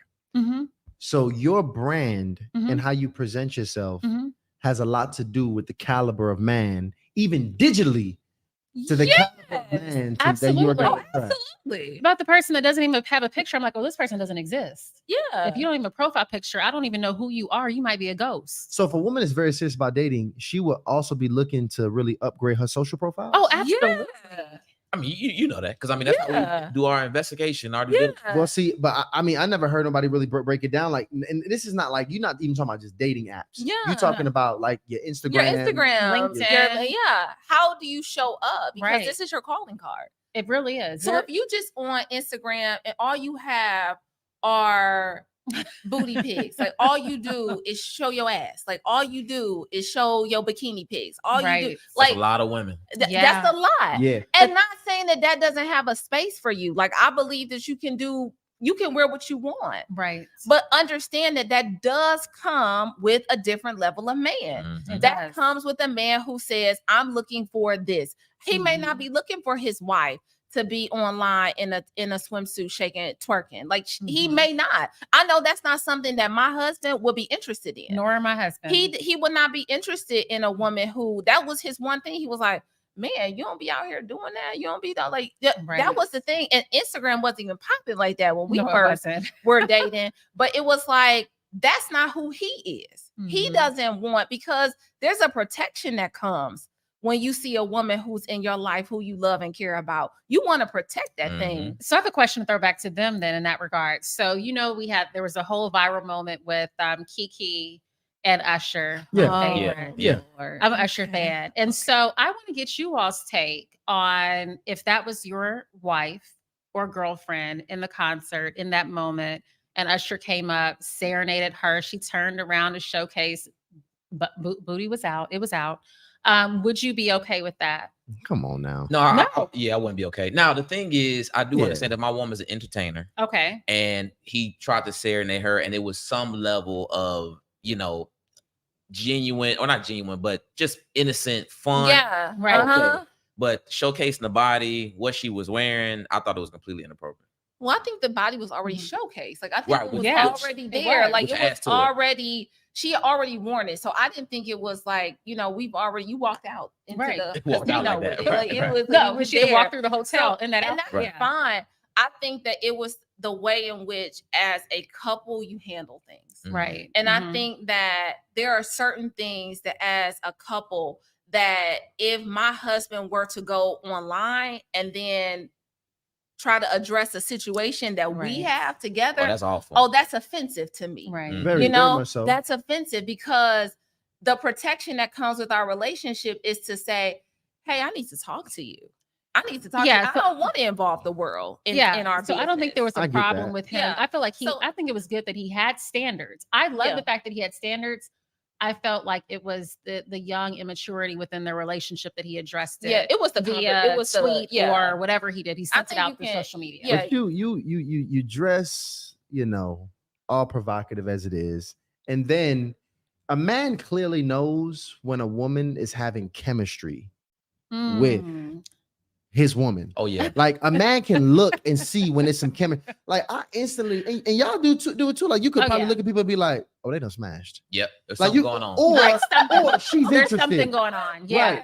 And you can just look at human dynamics Right. and see when things are inappropriate. Mhm. And it was just layers stacked upon layers of things that was Mhm. inappropriate. But the you feedback know, on it And that's where I was about to go. was insane. That was what was probably most upsetting, Yes. because that just was a reflection of where our culture is. Mhm. I was very upset by that. The women who defended that, I just thought that was Right. 'cause it's the- Crazy. women She have ain't to. got no ring. Yes. Yes. Oh, that mean that she don't need to have standards in how she Right. operates. And Or women that she have doesn't to want have a to ring? stay with the father of her child. I feel like they pushed her out of her relationship. Like, girl, you don't need to deal with that. Yeah. Like, I mean, it was a lot of that. And I feel like that's the problem with social media sometimes. It'll literally, if you're not strong in your foundation in your relationship, it can push people to the edge. Well, because we tell people that you leave. When Right. something happens that you don't like, you You leave. leave. Yes. You leave. Right. And I didn't like it. It just doesn't work. You leave. I'm out. And so, this no longer serves me, Right. and so we have not right now. What I think that we're losing is how to have communication with each other that Mhm. says like, hey, I might not like it, because in marriage, we don't like everything that our husbands are going to do. No. Right. In the years, now over a decade that I've been with this man and Mecca, like there are times where you're like, how am I married to you? Did I sign up for this? Do I smoke crack? What? Yeah. Like, what is happening here? And so there are times where he doesn't like you. Right. There are Yeah. times where I know my husband be like, oh God, I want to call her. It's probably Imagine. you just, I mean, it might be, but the respect I think that we have for each other is to nurture each other and to lick our wounds privately and to address the things that are ailing us, that are hurting us, to have that conversation first with each other. Because then when people use social media, then that can be the platform that you use to testify or use a testimony, say what we came through, what we got over, right? But when we are now dealing with it, there is a level of privacy that is important to a marriage, to a relationship that says, like, I respect you so much. Like, I need this to just that you love the person. Yeah, you love the person enough to where you're willing to keep it private, but between the two of you. Yeah. Now, I 100% agree with that take for sure. It's the disrespect from Keke Palmer, which I just thought was unforgivable because the women defending it at such a level. And I don't know if women understand that it wasn't about her, it's about the team. And when a woman presents herself in front of a man like that and in front of people like that, she has to consider how other men now perceive her man. Oh, yeah. Because it's not just they perceive her like a piece of meat. Now they're looking at your man like you're weak. Oh, he's right. weak. You're weak. They will literally, if you see a woman's a man's woman acting out of pocket, you immediately lose respect for that man. Absolutely. And so now she's done it in front of the whole world, essentially. So he is basically have been emasculated publicly, which unfortunately led him to respond in a feminine way. He further emasculated himself. Himself. But I do think that women have to understand that they it's not only them protecting themselves and their own reputation, but it's also the person they connected with. And men, I mean, when you see a beautiful woman or a man with a beautiful woman, you immediately think more highly of him. When you see the way a woman takes care of a man, you think, wow, that must be a really strong man. And when you see the exact opposite, it's just like, it's the exact opposite. I'm gonna tell you, I upgraded my husband because he looks like 10 years younger. I'm serious. When we got married, I know he was 10 years older than you. That's what I'm saying. Listen, I make sure that he goes to his doctor's appointments. He eats well. It's important. A wife is an upgrade. Absolutely. I think that that's the benefit of healthy partnership, though. Absolutely. I think because you all get to play on each other's strengths and you don't highlight the limitations as much, because when each of you is walking in your gift and your purpose, in your calling in a relationship, my husband and I focus on what are my strong suits and then what are his. How do we bring them together? That's how we complement one another. That's how we show up as a team. That's how we show up like, dang, I can really get to the end with you with this. Like I can really do it, but that takes work. Yeah, that does not come with ease. That comes with a lot of compromise, a lot of give and take, a lot of counseling. Yeah. A lot of like, okay, let me shut up.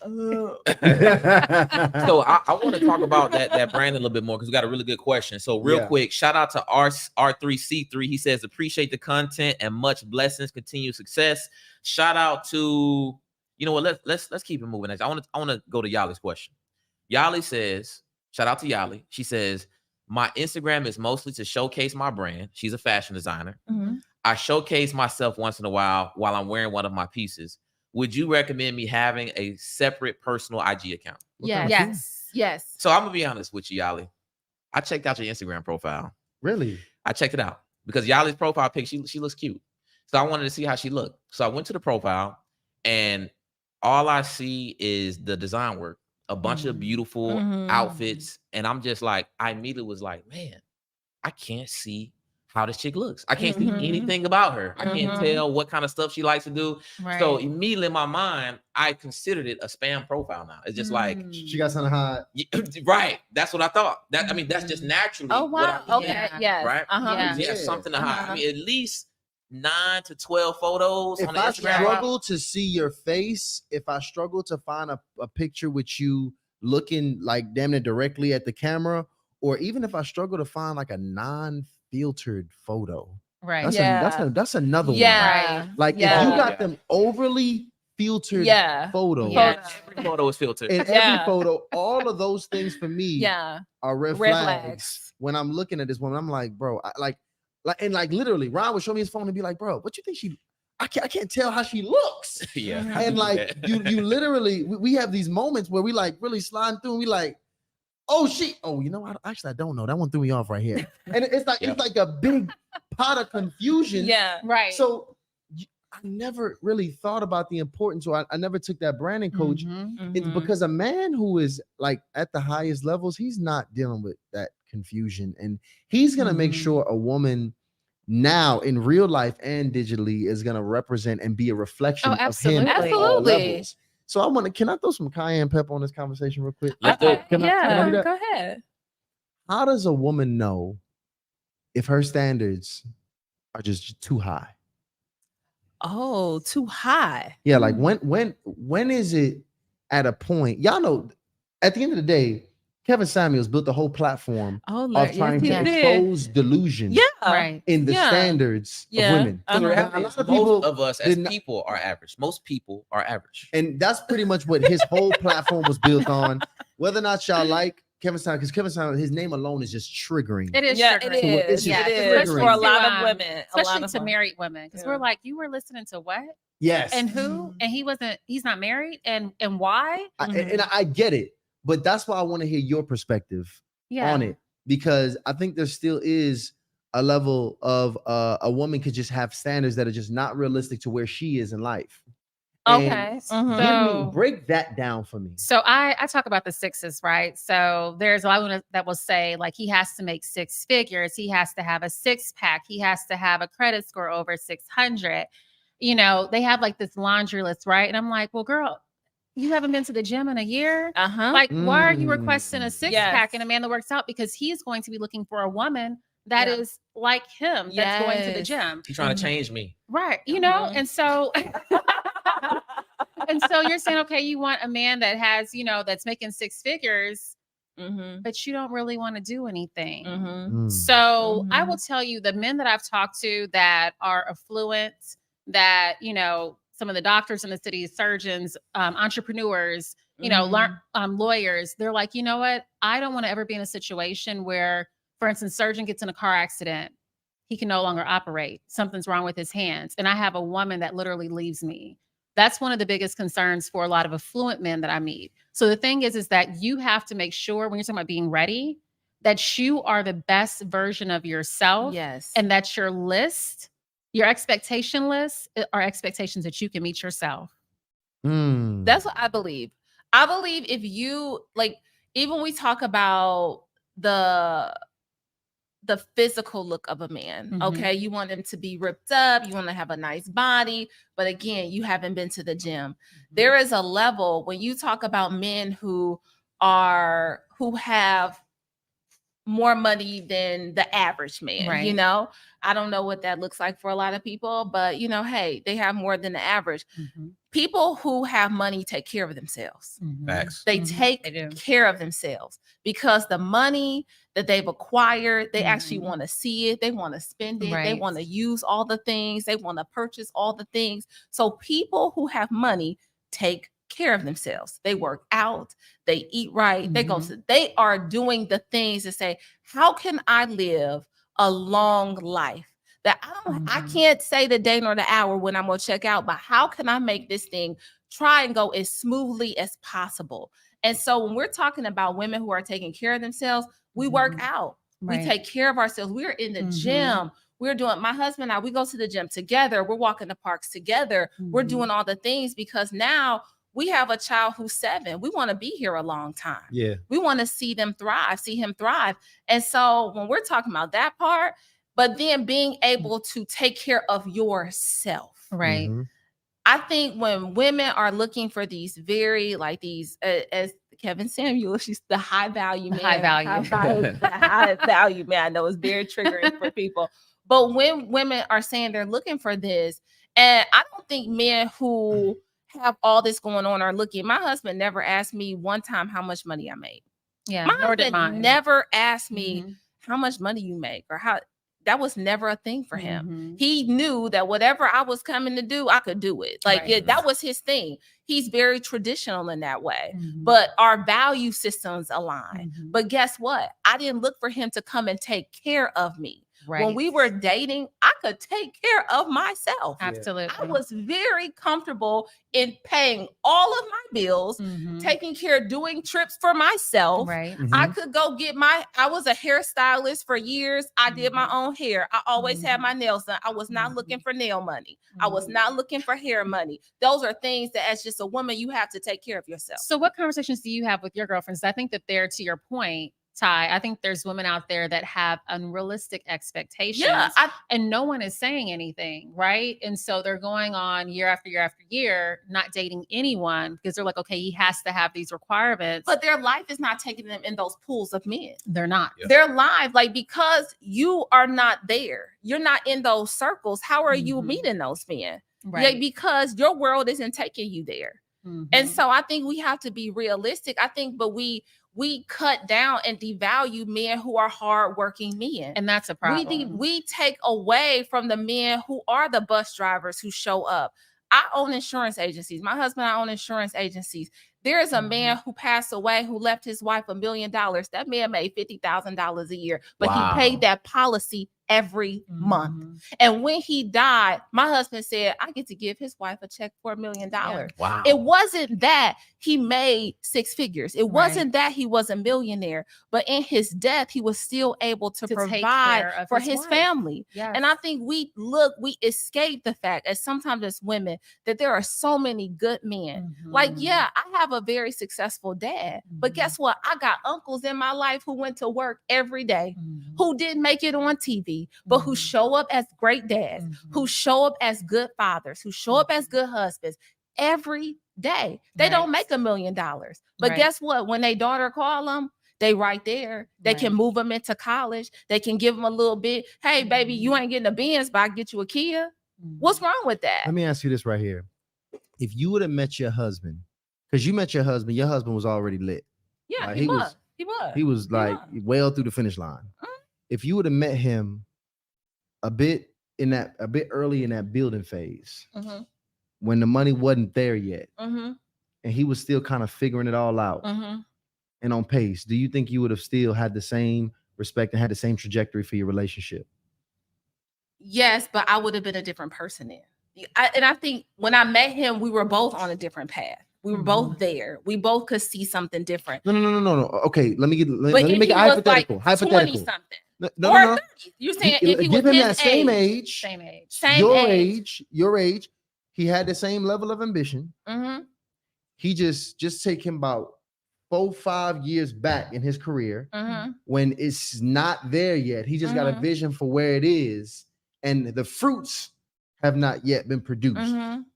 Do you see yourself taking him just as serious as you did? Oh, yes and no, because our worlds would not have collided. He would not have been in the space to meet me. That is very true. He would not have been there. True. And so because I met my husband, he was a sponsor for our Steve Harvey mentoring camp. Right. He was coming as a sponsor. So even when we think about where he was, but where I was, it was because our worlds collided.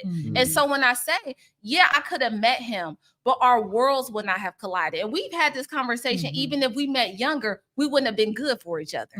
We would not have been who we needed to be for each other when we met. If I would have met my husband in my 20s, he was probably trash and messing with hoes and doing stuff and, not the caliber of man I probably would have wanted then. But so guess what? We're on the right tracks, huh? Yeah. Seriously. And I think, but that's the thing. We don't give enough grace to be young and to do the things that we all wanted to do when we were young. Like, everyone is not going to be on the track of meeting someone in their 20s. Like, I don't think that was ever a thing for me. And my husband was married before. He got married in his 20s. And so guess what he said? I was a shit husband.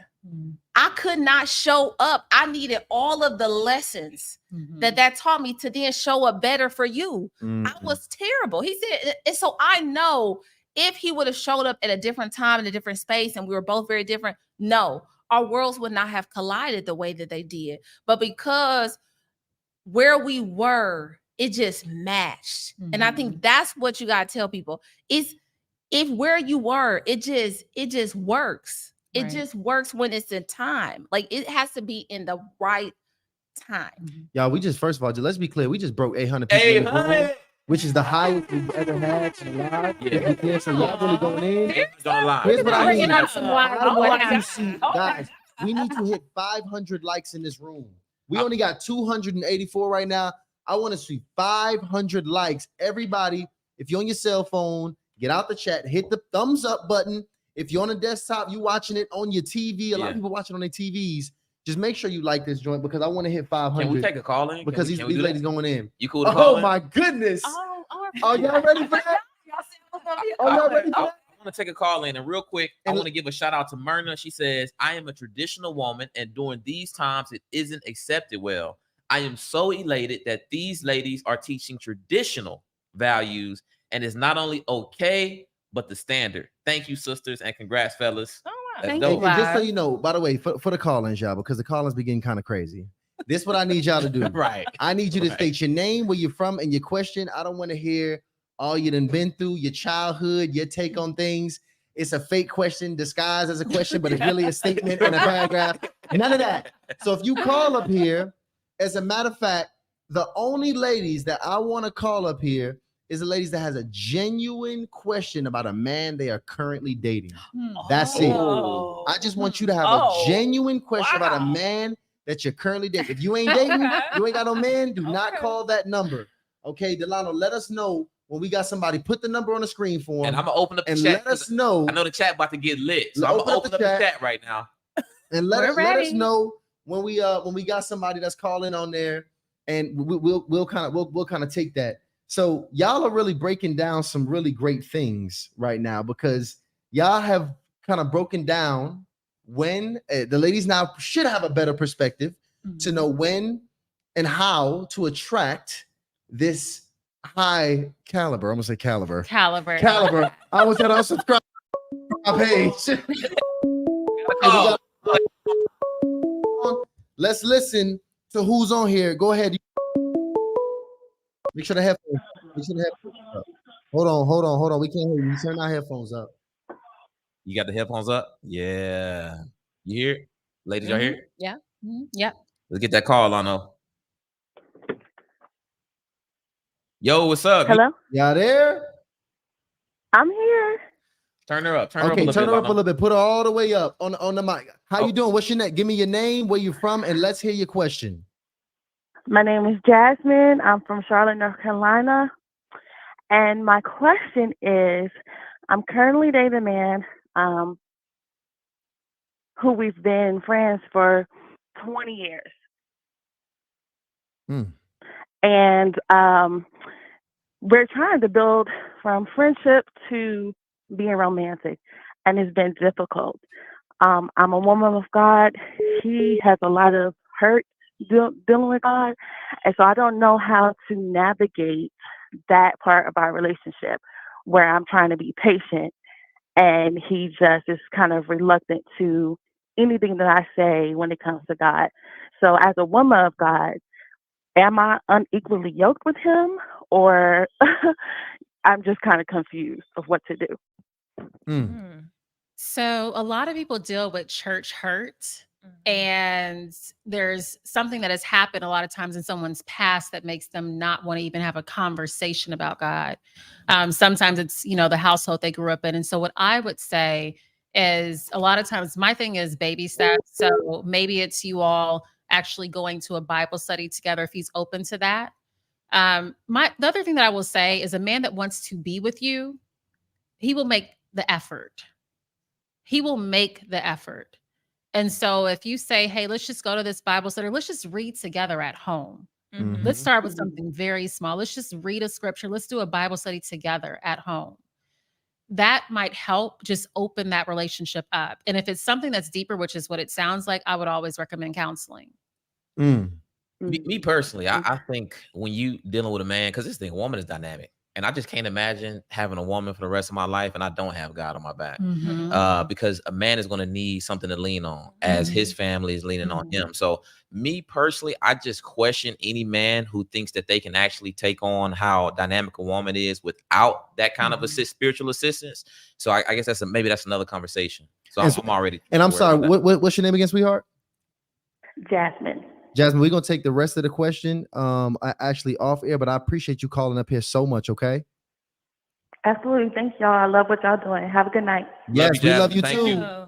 Yes, but I would agree with you. I would agree with you. Call me Jasmine. Yeah, Jasmine Oh. Wells.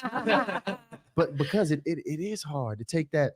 We were talking about that on the previous show. You talk about, taking it's one thing to woo a woman on the first date, and it's one thing to woo her for a lifetime. Mhm. I mean, you better be centered and grounded and on something way bigger than yourself. Mhm. Yeah. And it's gonna be difficult if y'all not on the same page, spiritually. I think that's a major, probably even a deal breaker when it comes to vetting your partner. Would y'all say so? Mhm. Yeah, I think it is. And I say this all the time. And that is that a man who only answers to himself is a dangerous man. Mm. So I would not, for me, at the time when I was dating, I would not date a man that did not have the spiritual base, was not a Christian man, because I need to know that outside of yourself, when you're having those character conversations on what you should be doing and what you should not be doing, that there's someone else that you are consulting and not just yourself.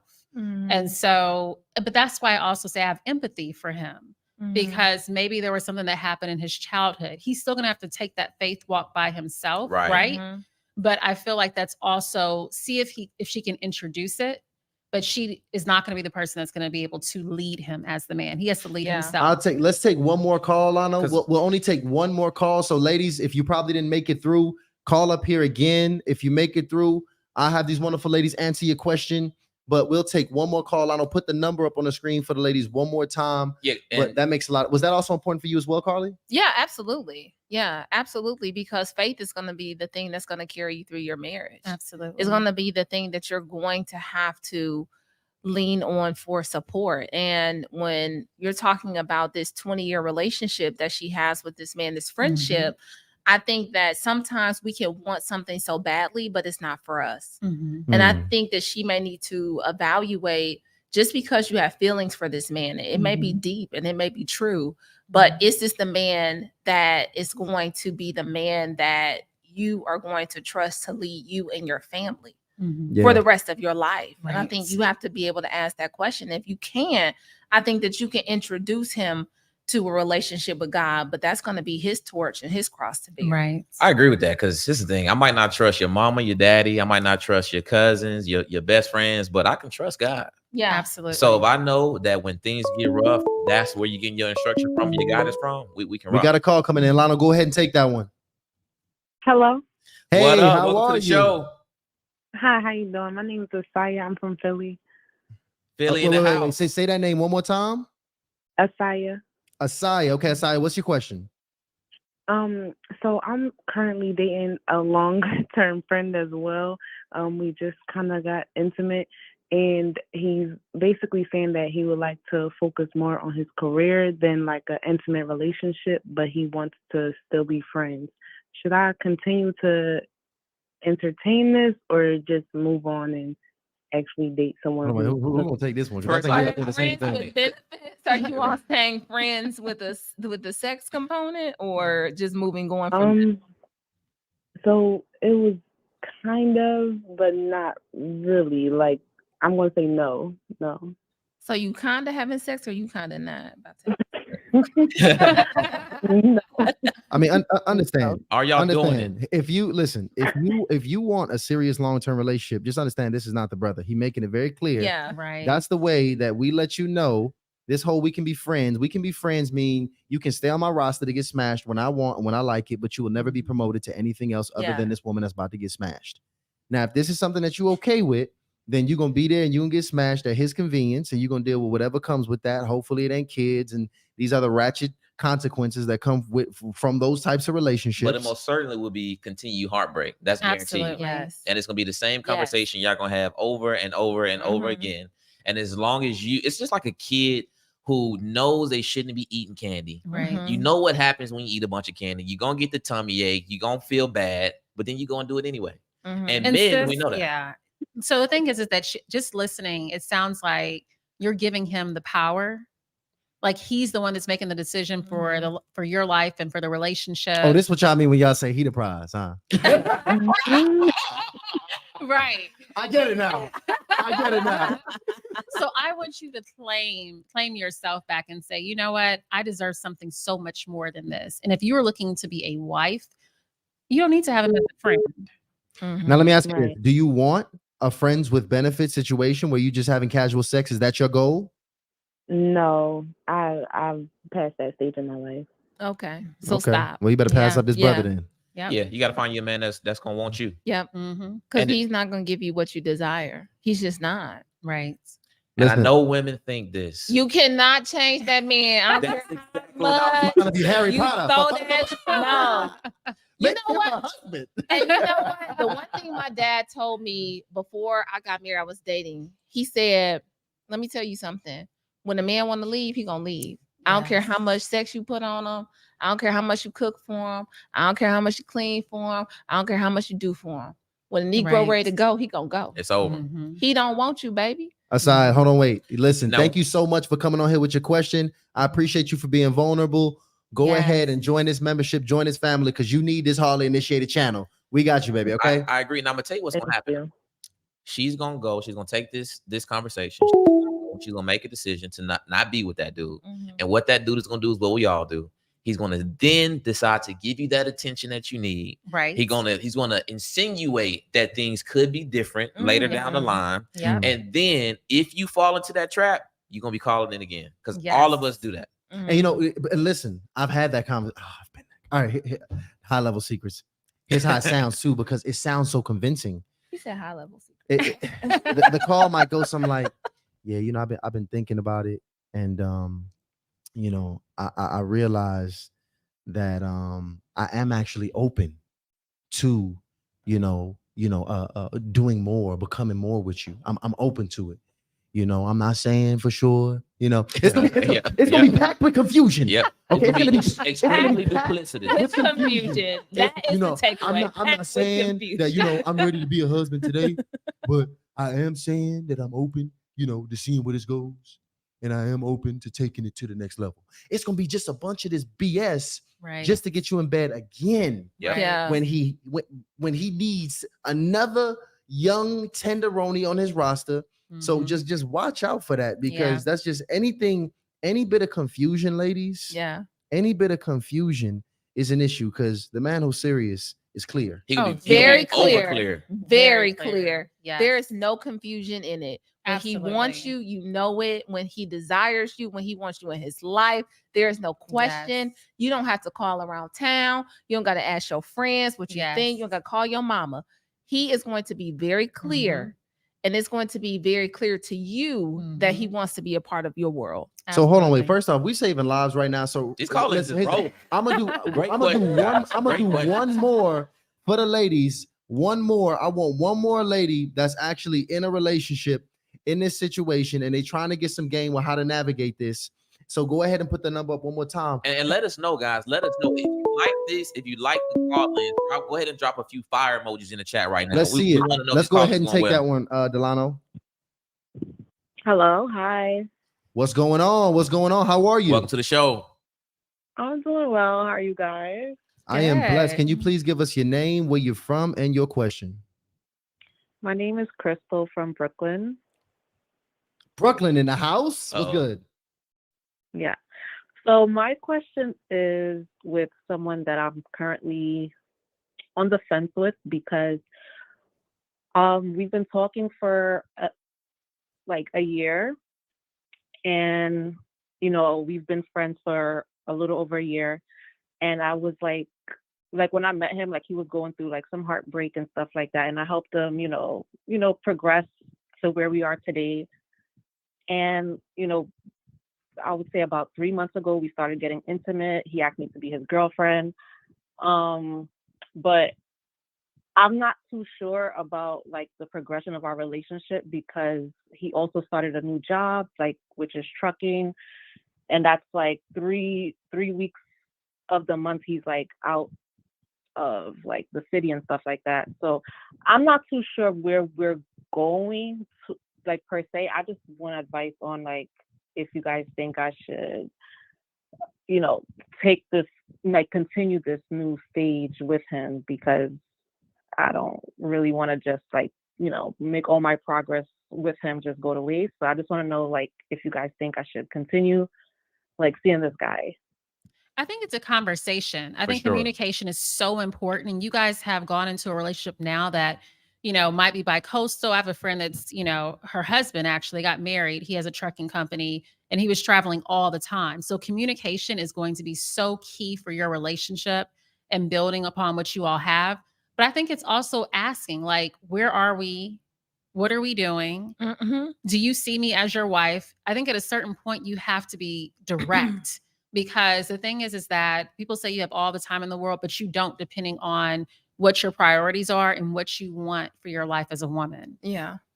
And I will say this, because I agree with it being a conversation. Because I mean, the Mhm. man, he's probably getting some money. He just started a new Oh, he's situation. definitely getting money. He did right. He did step Yeah. up and say, "Hey, I want you to be my lady." But you got to find out, what does that come with? Like, what is Right. the girlfriend stage? What's a part of it? Is the girlfriend stage moving to the next level, or does girlfriend just mean I don't want you to no longer sleep with other men? Right. I just want you to Mhm. be sexually exclusive with me. And I think a lot of men are even Mhm. confused by that, because a lot of Mhm. men will just, if we haven't sex long enough, then you just kind of my girlfriend. Mhm. I do think it's a bit different with him, because Mm-hmm. he actually requested, asked Mhm. her to be his girlfriend. Right. Mhm. But you do got to dig a little bit deeper. Also, you got to have some conversations about what is it going to take to make sure you're comfortable and secure in the Mhm. relationship while he's Mhm. out on the road every 3 Right. months. Mhm. Is that some FaceTime days? Is that Exactly. check-ins? Is Right. that Mhm. us planning to get together in some designated Right. city down the Mhm. line? So you really do have to set those relationship expectations up front, and just make sure your man has clarity. Because the girlfriend stage, I tell Tyshawn this all the time. My next girlfriend is more than likely going to be my wife, because I take the girlfriend stage very seriously now. Mhm. Right? Mhm. So you just got to Mhm. see what his intent is behind that girlfriend stage. So I do think it's not a should I leave him, should I stay? Right. I think it's, hey, what are some conversations and some planning that we need to do to make sure that we both are on the same page about where this relationship is headed? Mhm. Absolutely. Absolutely. Yeah, man, I think that's even for guys too. We really got to have, standards for what we want. And by the way, what's your name again before I get into it? Crystal? Crystal from Brooklyn, right? Yes. Look, thank you so much for your question. We're going to go ahead and take this one off air, but I appreciate you. We love you, okay? Thank you, guys.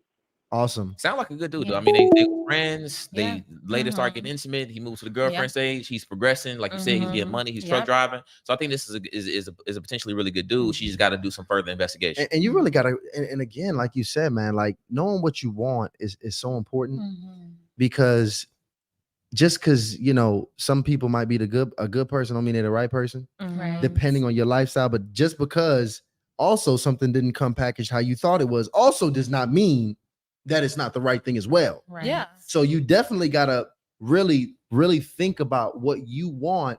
And even for me, like, as a guy, I realized it's just certain women I just prefer not to deal with that Mhm. other guys might want. Right. Yeah. Like because of how I am. Absolutely. I talked about it before. Like, man, I remember, man, big shout out to Jeremy Anderson. He came on here and kind of talked about, his marriage and his relationship and some things that he really had to learn and go and work through. Great episode. And he talked about how his wife is not as emotional, affectionate. And I've dated a woman like this. Mhm.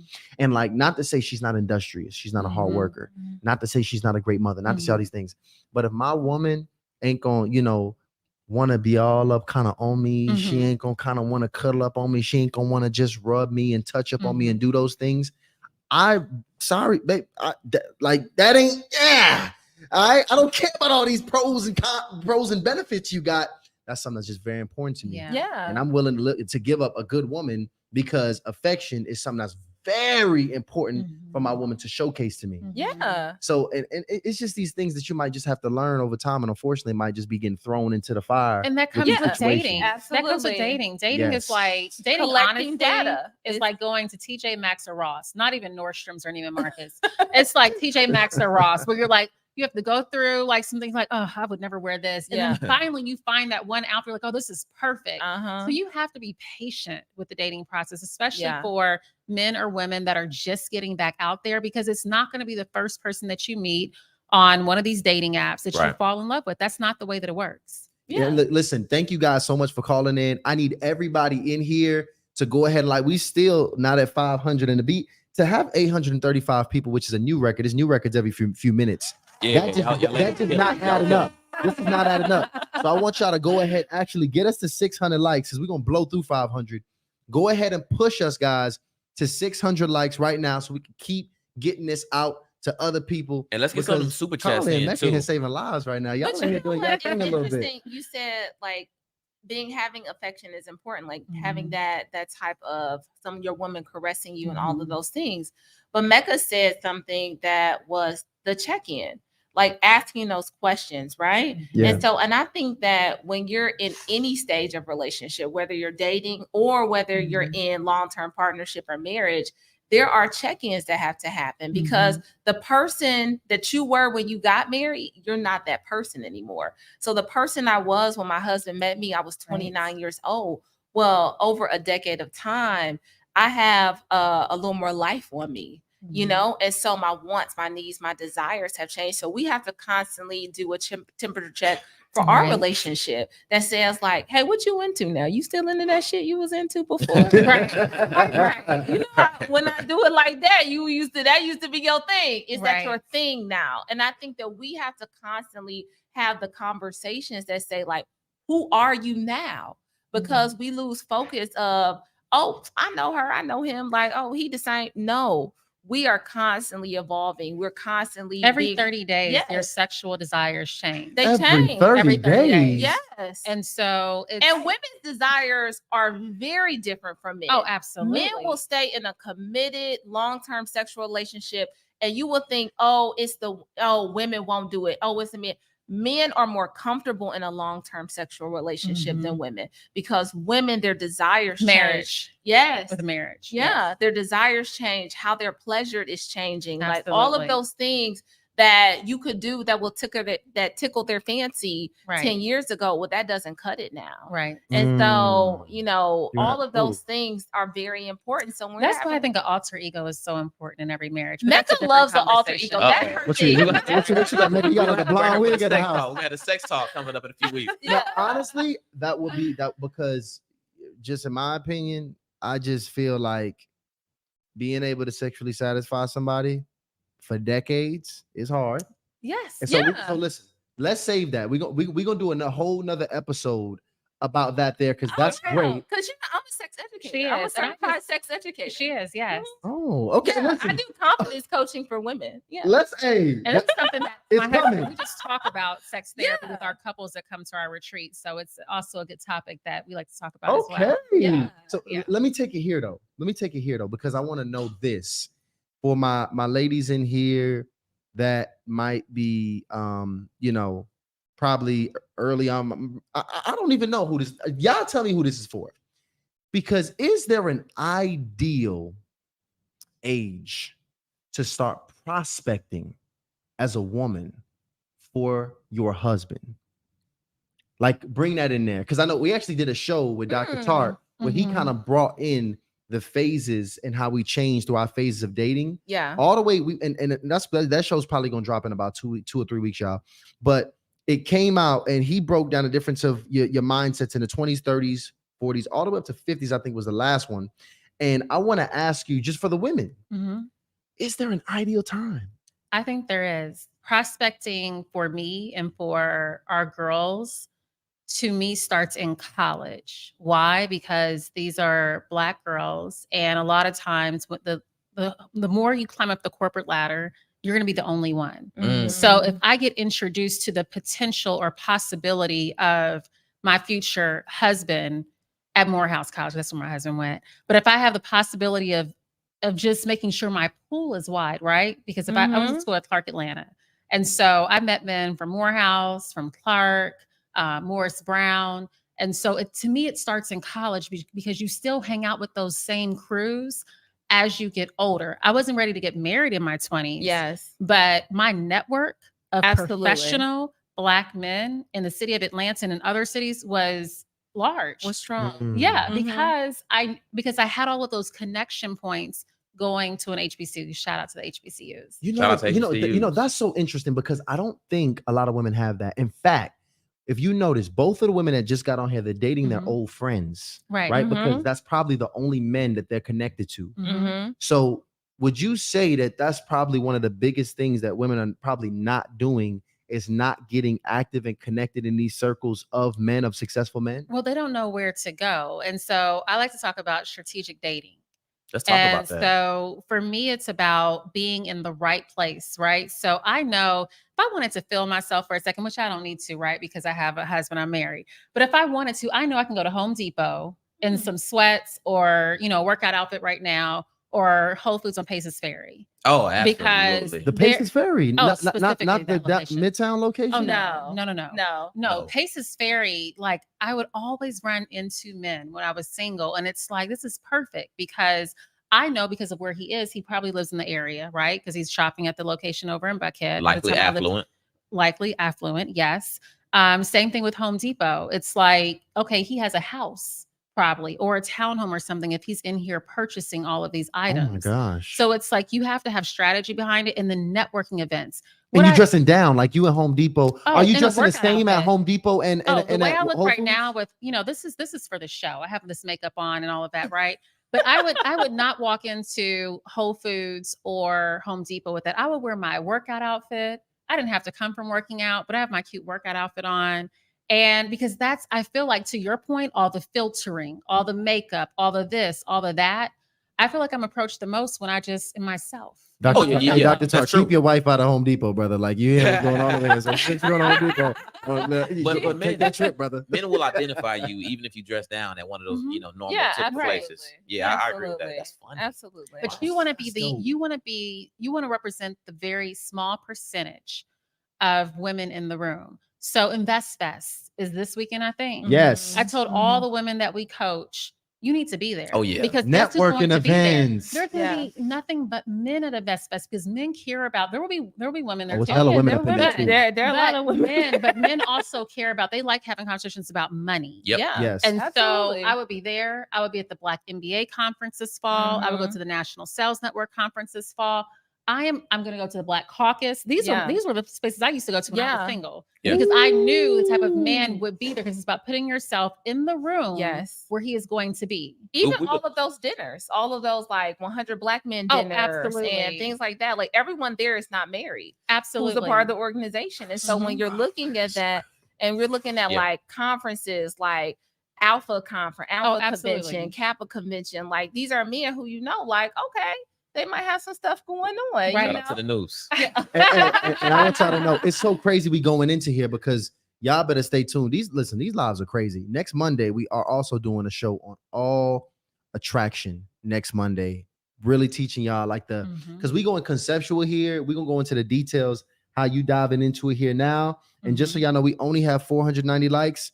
Click that like button. Let's get this thing over to 600, y'all. Stop playing. Click it. Let's get it there. We're going crazy right now. I want to give a couple shout outs. Shout out to Nelly sending over the super chat. Nelly, I know you asked us a question. We would love for you to go ahead and drop a question so we can get that taken care of. Shout out to Boss Trizzy. Says, I recently began dating a man, and if he ever invited me over to the house, I wouldn't go because I know what he wants. I will invite myself over when I'm ready. Okay. She said she's participating in the strategy. What you got? No. Keep going. I got some real good after you done. And I got another one. Shout out to Kenny for keeping it toxic. Kenny says, men don't deal with some sexual comfort for a long time. Men actually prefer a variety of women the same time over time. Yeah. Hence, men practice polygamy. He's the traditional toxic guy in the chat. Shout out to that brother. Shout out to that brother. I think that's a reality. I think that we have to recognize, number one, monogamy is difficult.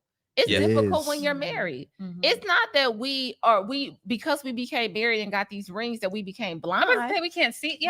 We can see very well. Right. We know what good looking men look like. You know how hard it is for these women to sit at the table with us?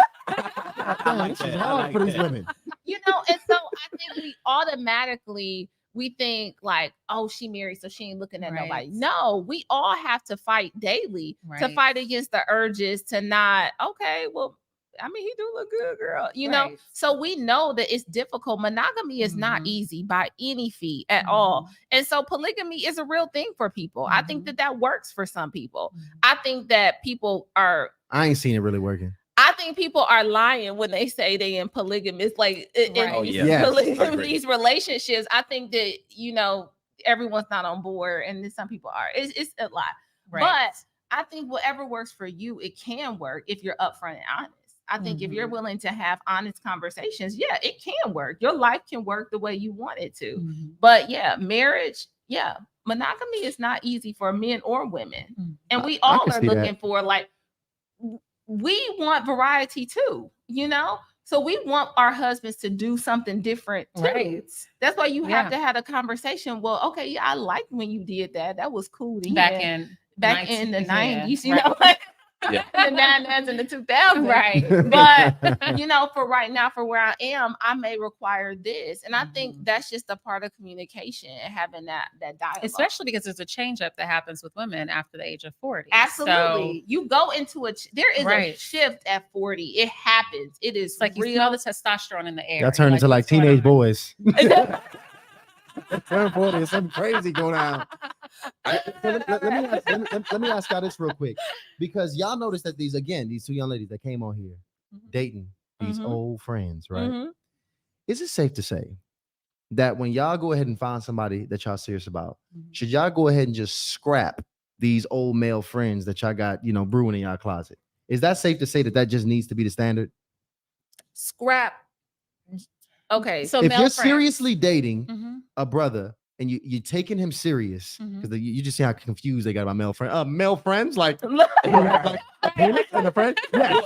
As The a male single friend. woman, because now they have male friends, I'm sure, but these are male friends, I'm sure, through the relationship. Well, matter of fact, let me not even talk to y'all. Y'all just, Yeah, just let Yeah, them I'm take like, this what one. do these male friends look like? Were they male friends that you had history with? Right. Are That they there really was just a Does it friends? matter? sexual. Well, I think that some people can have really deep, true friendships with people from their past. And is that appropriate? I just went to dinner with my my guy friend. We've been friends since we were in college. Yeah, And I told Aldo, I was like, hey, Andre's in town. Andre's not married. He's actually engaged. Very happy about that. He's Okay. engaged. And so for a while, it's like, okay, is Andre like waiting on the sidelines? I was like, no, it's nothing like that. But I am comfortable and he is comfortable. Like Aldoan has a lot of female friends as well that, and I'm not gonna say a lot, but just because of his craft, like what he does, he's a psychologist. So the rooms that he goes into, there are a lot of women that he connects with. And I'm fine with that because I know what I bring to the table at the end of the day. but was there Yeah. ever a sexual? No. Just No, we out of, get it. Yeah, I think that you yeah, can just out have. of respect. I Yeah. would never have a man around that I used to be intimate with like that's a friend and I'm married. I think that's That what just you was wouldn't referring work. to Yeah. specifically, right? Is it That more like is. that? Because I think you can have healthy male relationships. And I know there was a thing going around that people say you can't have a relationship with someone of the opposite sex, but I beg to differ. I think that you can really they bring so much value to your life, Mhm. especially when you're dating. Because oftentimes women Wait, are hold on, looking. wait. Let me confirm what you just stated here, just so I can get clarity. You said friends of the opposite sex bring a lot of value to the relationship. Is that what you said? To you, yes, your Why is that? relationship. Why Well, is that? I think that this is what can happen. I think when there is a healthy relationship, a platonic, healthy relationship, that's what we're talking about. Yeah. I think that you can lean on that person for advice. Like, hey, I'm experiencing this. Like, what would you do? You got Mecca How would right you- there. Look at Mecca. Yeah, I Full agree. of game. She is I got an full issue of with that. game. But yes and no. I think like when I was dating, I had more male friends. I did I too. don't have male friends like Yeah. that anymore. Mhm. I don't have that. But when I was dating, I could call my homeboy and say, "Hey, I experienced this. What do you think? Like, what would you do in this situation?" So, but I think that's a good point. Why don't you have as many anymore? Well, I think Some of them were waiting on the sidelines and they were going to be choked. Okay, okay. maybe. I like that let's be honesty. real. I think that seriously. sometimes you do have relationships with people where they're just looking for an opportunity to Right, come just the through. moment, Like, yeah. okay, well, if you feeling vulnerable, like this shit can go down. Right. But I think that at this juncture, like where I am, I don't have that because it's not a necessity for me. Mhm. So there are relationships that I can pull from that I rely on that are valuable to me. I have very good friends that I talk to, that I can pray with, that I can share intimate details of my relationship with if I chose to go that route, right? Yeah. But I also, if I want to talk shit through, I got a therapist too. Right. You know what I'm saying? Yeah. So Right. there are things that I know that are important to me that I value. But I think that there is added value in relationships of the opposite The sex. problem Yes, is I the do. problem though is if there's any secret keeping. Like, Yeah. if my husband can't be in the room with the conversation that I'm having with one of my guy friends, and there's a problem. Yeah. Because that Mm. means Yeah. that there's something, whether it's flirtatious, Yeah. something that's a little bit secret, like I'm telling a little bit something more about Mhm. our relationship that I shouldn't Uh-huh. be saying. Mm. Like, You know, over there, that phone getting serenaded. right. Right. Or Pillow you talk. find yourself like, oh, let me go. He home. Okay. When That's a you're doing problem. that, Mm. then That's a problem. then you know it's something else there. That Right. could be something else, and you know that it's a relationship that your husband might not be supportive of. Mhm. There So- could be some disapproval there. I do think it's possible for a woman, even in a serious relationship, to have genuine friendships with Yes, men. absolutely. A few Mhm. vetted men that I'm comfortable with, Mhm. right? But I do think that some men are operating with women who aren't mature women who have these genuine relationships, Mhm. and they do have these guys that they deny have sexual interest in them, Mhm. and they continue to pretty much string these guys along Mhm. or get some level of emotional companionship from, Right. while these guys are waiting in the wings for a sexual Right. favor in return. So for those guys, if you feel like you really have a strong feeling about it, I would say they're probably right about that feeling. Mhm. Because I mean, Mm. if you Mhm. sense that that's what's going on, because I mean, I've met some women I'm dealing with, they have friends. I'm like, okay, Mhm. this guy, Right. it's nothing like that. Mhm. But if you get the feeling and you express that, and that woman continues to spend time with that man and engage with that man, I do think that's a red flag for sure. Mhm. Yeah. And Yeah. I actually, let's kind of go into that too, because I can imagine, both you ladies, you coaching some ladies, Mhm. you confidence coach? Yeah. Confidence coaching ladies. Yes. I can imagine that to some degree, you guys see some common red flags, right? You're over there laughing, right? Or you know what? Let me actually go. Let me pull it back a little bit. Just some common mistakes. Let's start with the Mhm. mistakes 1st. We'll go into the red flags later. Mhm. Some common mistakes that women are making in the dating process. I know we went over a couple, a Mhm. few, but I want to still make sure, because here we schooling the ladies up Right. how to date right. What are some common mistakes that you see that they usually make? So, one of the common mistakes is dating with the mindset of scarcity. So, whenever you feel like there's not enough, you act differently, right? So, if I think that there's only one of something and I want that one thing, then I'm going to do everything that I probably shouldn't be doing to get that one thing. Mm. Okay. And so, I tell women not to date with the scarcity mindset. And I know that's put out there, oh, there's not enough men, it's not enough this. Listen, and I'm going to say this about Carly too, is that the stats show that if a woman who's been married before gets divorced, she remarries at a faster rate than a single woman that's been single for a while.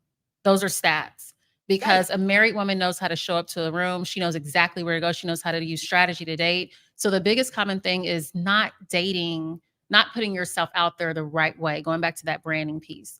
The other problem is dating the same guy with a different name. So he is the narcissist. He is the shark. He's the mama's boy. He's the guy that's not he's Mr. Not committing. But you're like, oh, well, this is John. Mhm. But John has the same Mhm. characteristics that Freddie had. Mhm. And so it's literally because we're used to almost like a rubber band. So you keep pulling the rubber band, but if you let it go, it pops back to what it's most comfortable with. A Mhm. lot of times we go back to what we are most comfortable with because Yeah. that feels safe, even though it may not be a good thing for us. Mhm. So dating the wrong guy and not even realizing that you're dating one of the guys that I consider to be red flags. Mhm. Those Yeah. are some good ones. Yeah. I would say wrapping yourself up into his life too quickly. Ooh. So when you Interesting. start Mhm. to wrap yourself up into his world and making Mhm. his world your world, What does that look Mhm. like? That I want to see means- that. oh my God, what are you doing today? Oh my God, you're there. Oh my God, I just want to come support you. Okay, support is great. But when you are constantly neglecting the things that are meaningful and wonderful about your life Mhm. because you are trying so desperately to enhance this man's life, Mhm. you are wrapping yourself up in his world. Mhm. And so you lose sight and lose vision of who you are because you're so eager to please, so eager. You know who to likes say- that though? A narcissist. Oh, well, yeah, of course. He loves the woman who's going to wrap herself up into Yeah. his life. But No, a man who is not that way, he No. wants to make sure that she has her own business going on Yeah. about herself. She has her own girlfriends. It's not that, oh, well, those are your friends. Those are my friends Yeah. too. It's like you have to have something that makes you special. because men like showing up to your stuff too. Right. They love to see you shine. You know, one of the biggest turn-ons in a relationship is usually when you can go to a work event with your partner and when you can see them in their element. When you see them shining, you're like, oh my God, look at this man. My man, is he do all of this, girl? Oh. But guess what? Men feel the same way. When they get to show up. I remember when I was dating my husband, I was hosting a fashion show, and my husband, he came and he was like, oh, dang, like you really be doing it. Oh, shoot. And he would come to certain things I would do. He would fly out. If I was in New York, if I was in Chicago, he would fly out just to support because he like, dang, I want to see what you got going on too. Because it was now like she has her own life. And I remember Right. my dad's business partner telling me, you know what, that man love you so much. I said, why? Because you ain't trying to be all up in his shit. Mm. You have your own life that he feels like, man, like I gotta let me get I need to go see what she doing. Right. Because I had something that was of value to me, not just making him valuable, but I had something that was worthwhile to me that I was working on, that I was pursuing. And he was not trying to come and say, well, what you bring to the table? No, Right. he could see my value because he was showing up like, Right. she's really Yeah. dynamic.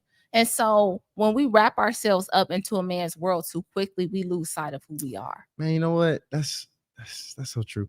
I remember this past week. I went to an event. I actually hosted a panel at a conference at a, Black and Econ, right? Black and Ecom. I hosted a panel, and the young lady I'm dating, she actually was very close to the person that put it together. So she was also hosting the panel. And I remember sitting down watching her host the panel, right?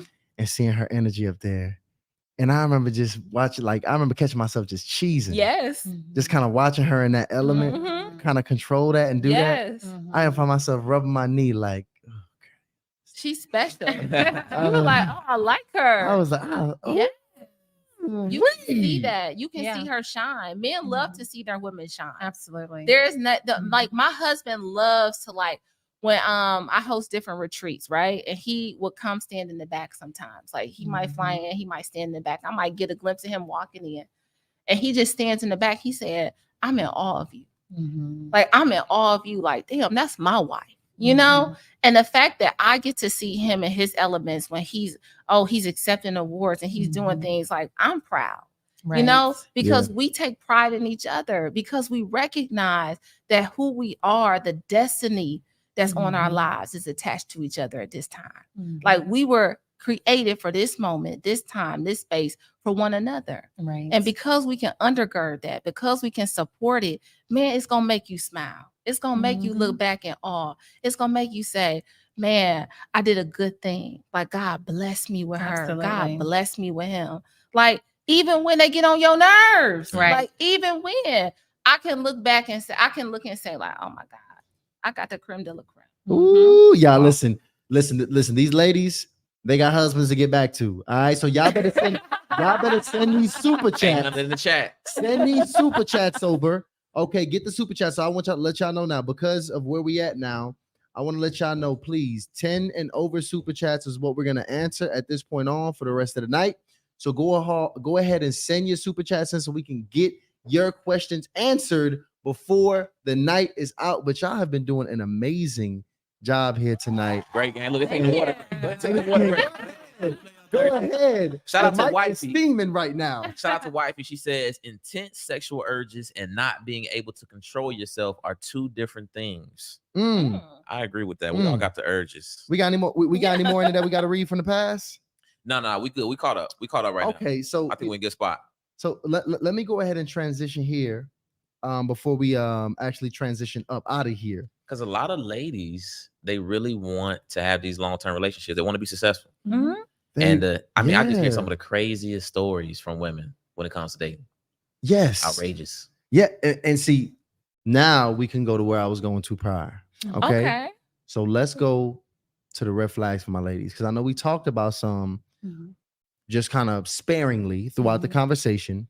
But I want y'all to kind of let that brew around your mind and think about some red flags that you commonly hear that women might overlook. Now, we obviously seen some obvious ones, like my girl Crystal, who the brother just straight up said, let's be friends and smash, right? Yeah. That's obvious. Right. But let's see some other red flags the ladies might be missing. What you guys got? So the other thing is just to like take a deeper dive into the consistency piece. I remember actually had, one of our ladies reach out to me and she said, there's this guy, we've been vibing, we've been going out for the past 3 weeks. Everything has been amazing. But she was like, it's like almost like he disappears for 3 or 4 days. Oh, yeah. I said, well, something's wrong. Oh, wow. Something's wrong because The magician. he probably, he probably has a girlfriend or either you're in rotation, but there's something that's happening there if he's disappearing and showing back up. But I said the red flag to me is that it's the consistency is not there. So I said, either if you guys are vibing like that, you guys are 40 and you're serious. You're dating seriously towards marriage. So you ask him outright, or either you say, hey, like, for me, I have to have more consistency with our communication. This is what it looks like for me. Like for us to talk every single day. That makes me feel comfortable and makes me feel like we're both in this relationship together. Yeah. And so if he's like, oh, well, I can't do that. Red flag. That doesn't work for me. Yeah. Yo, I have been that dude, man. Oh yeah, I mean, So what were you doing between the 3 days? Like what happened to you? Most likely, and it varies, right? Most likely, I'm living my life. I'm dating other women. Okay. Yep. Right. So, especially if I'm not very interested in a woman, I'm not very motivated. Guys, especially when they're in a very casual place in their life, it's based upon their motivation to see you. So if I just saw you, if I just spoke to you, and it's all just this casual relationship, I'm not motivated to see you or speak to you again. Especially if I just had sex with you. Especially if I just had sex with you. Because at that point, that was mostly what I was there for in the first place, which has been accomplished. We don't have much substance to keep me on the hook for anything else to want to be there. Right. So now I'm now talking to other women, now getting that same level of fulfillment elsewhere is essentially what's going down. Right. So most likely he's either courting or dating other women, but eventually I started just actually going into a place where I started actually intentionally being inconsistent with women. When I knew that, because I was someone who you would probably, some women would have way back say I was leading them on. Okay. Because I would talk to them because consistency will confuse you as well.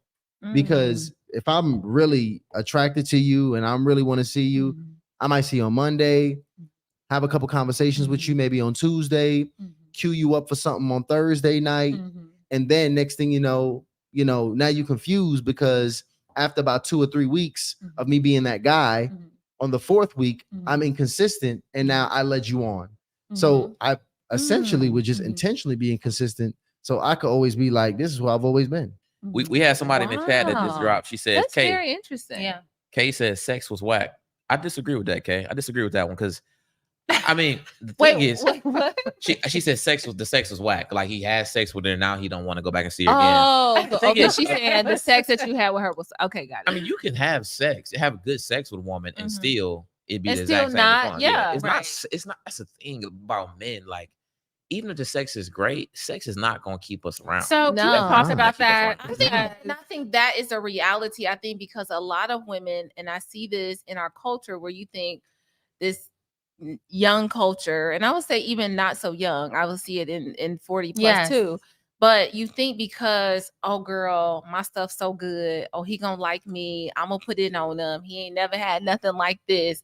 And so now you think that's going to be the thing that's going to lock him in and keep him, and it's not. It's and the I think, other stuff that keeps yeah, Absolutely. I think that men need to be more vocal about saying like it's not your sex, it's not. But it's also women that say that. Like I saw something recently with Young Miami. She came out and she was like, you know. Oh, what good pee will get yeah, you? I got It'll all get you of the this. I I'm was like- shopping at the. I saw. Yeah, but the thing yeah. is, it's like, yeah, you have all of that, but you don't have a committed relationship and you're not married. So what actually do you have, right? So you have to figure out what you actually want in your life. Yeah, because it may be that's all she wants is Right. to Have a Diddy. Right. and go shop. Have a I think- sponsor. I She think want a that- sponsor. And I Right. think True. a lot of women are at a stage where that's what they want. That's the only thing that they desire, you know. But for women who really want genuine partnership, who desire marriage, then I think you need to be Right. asking yourself, okay, after the sex, what else do I offer? Right. What else do I have? And not when we say offer, it's not what I bring to the table,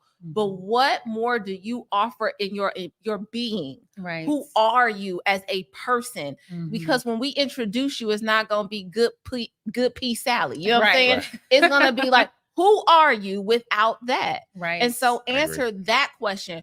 Who are you without offering that? What else? How do you show up as just a well thriving Mhm. human?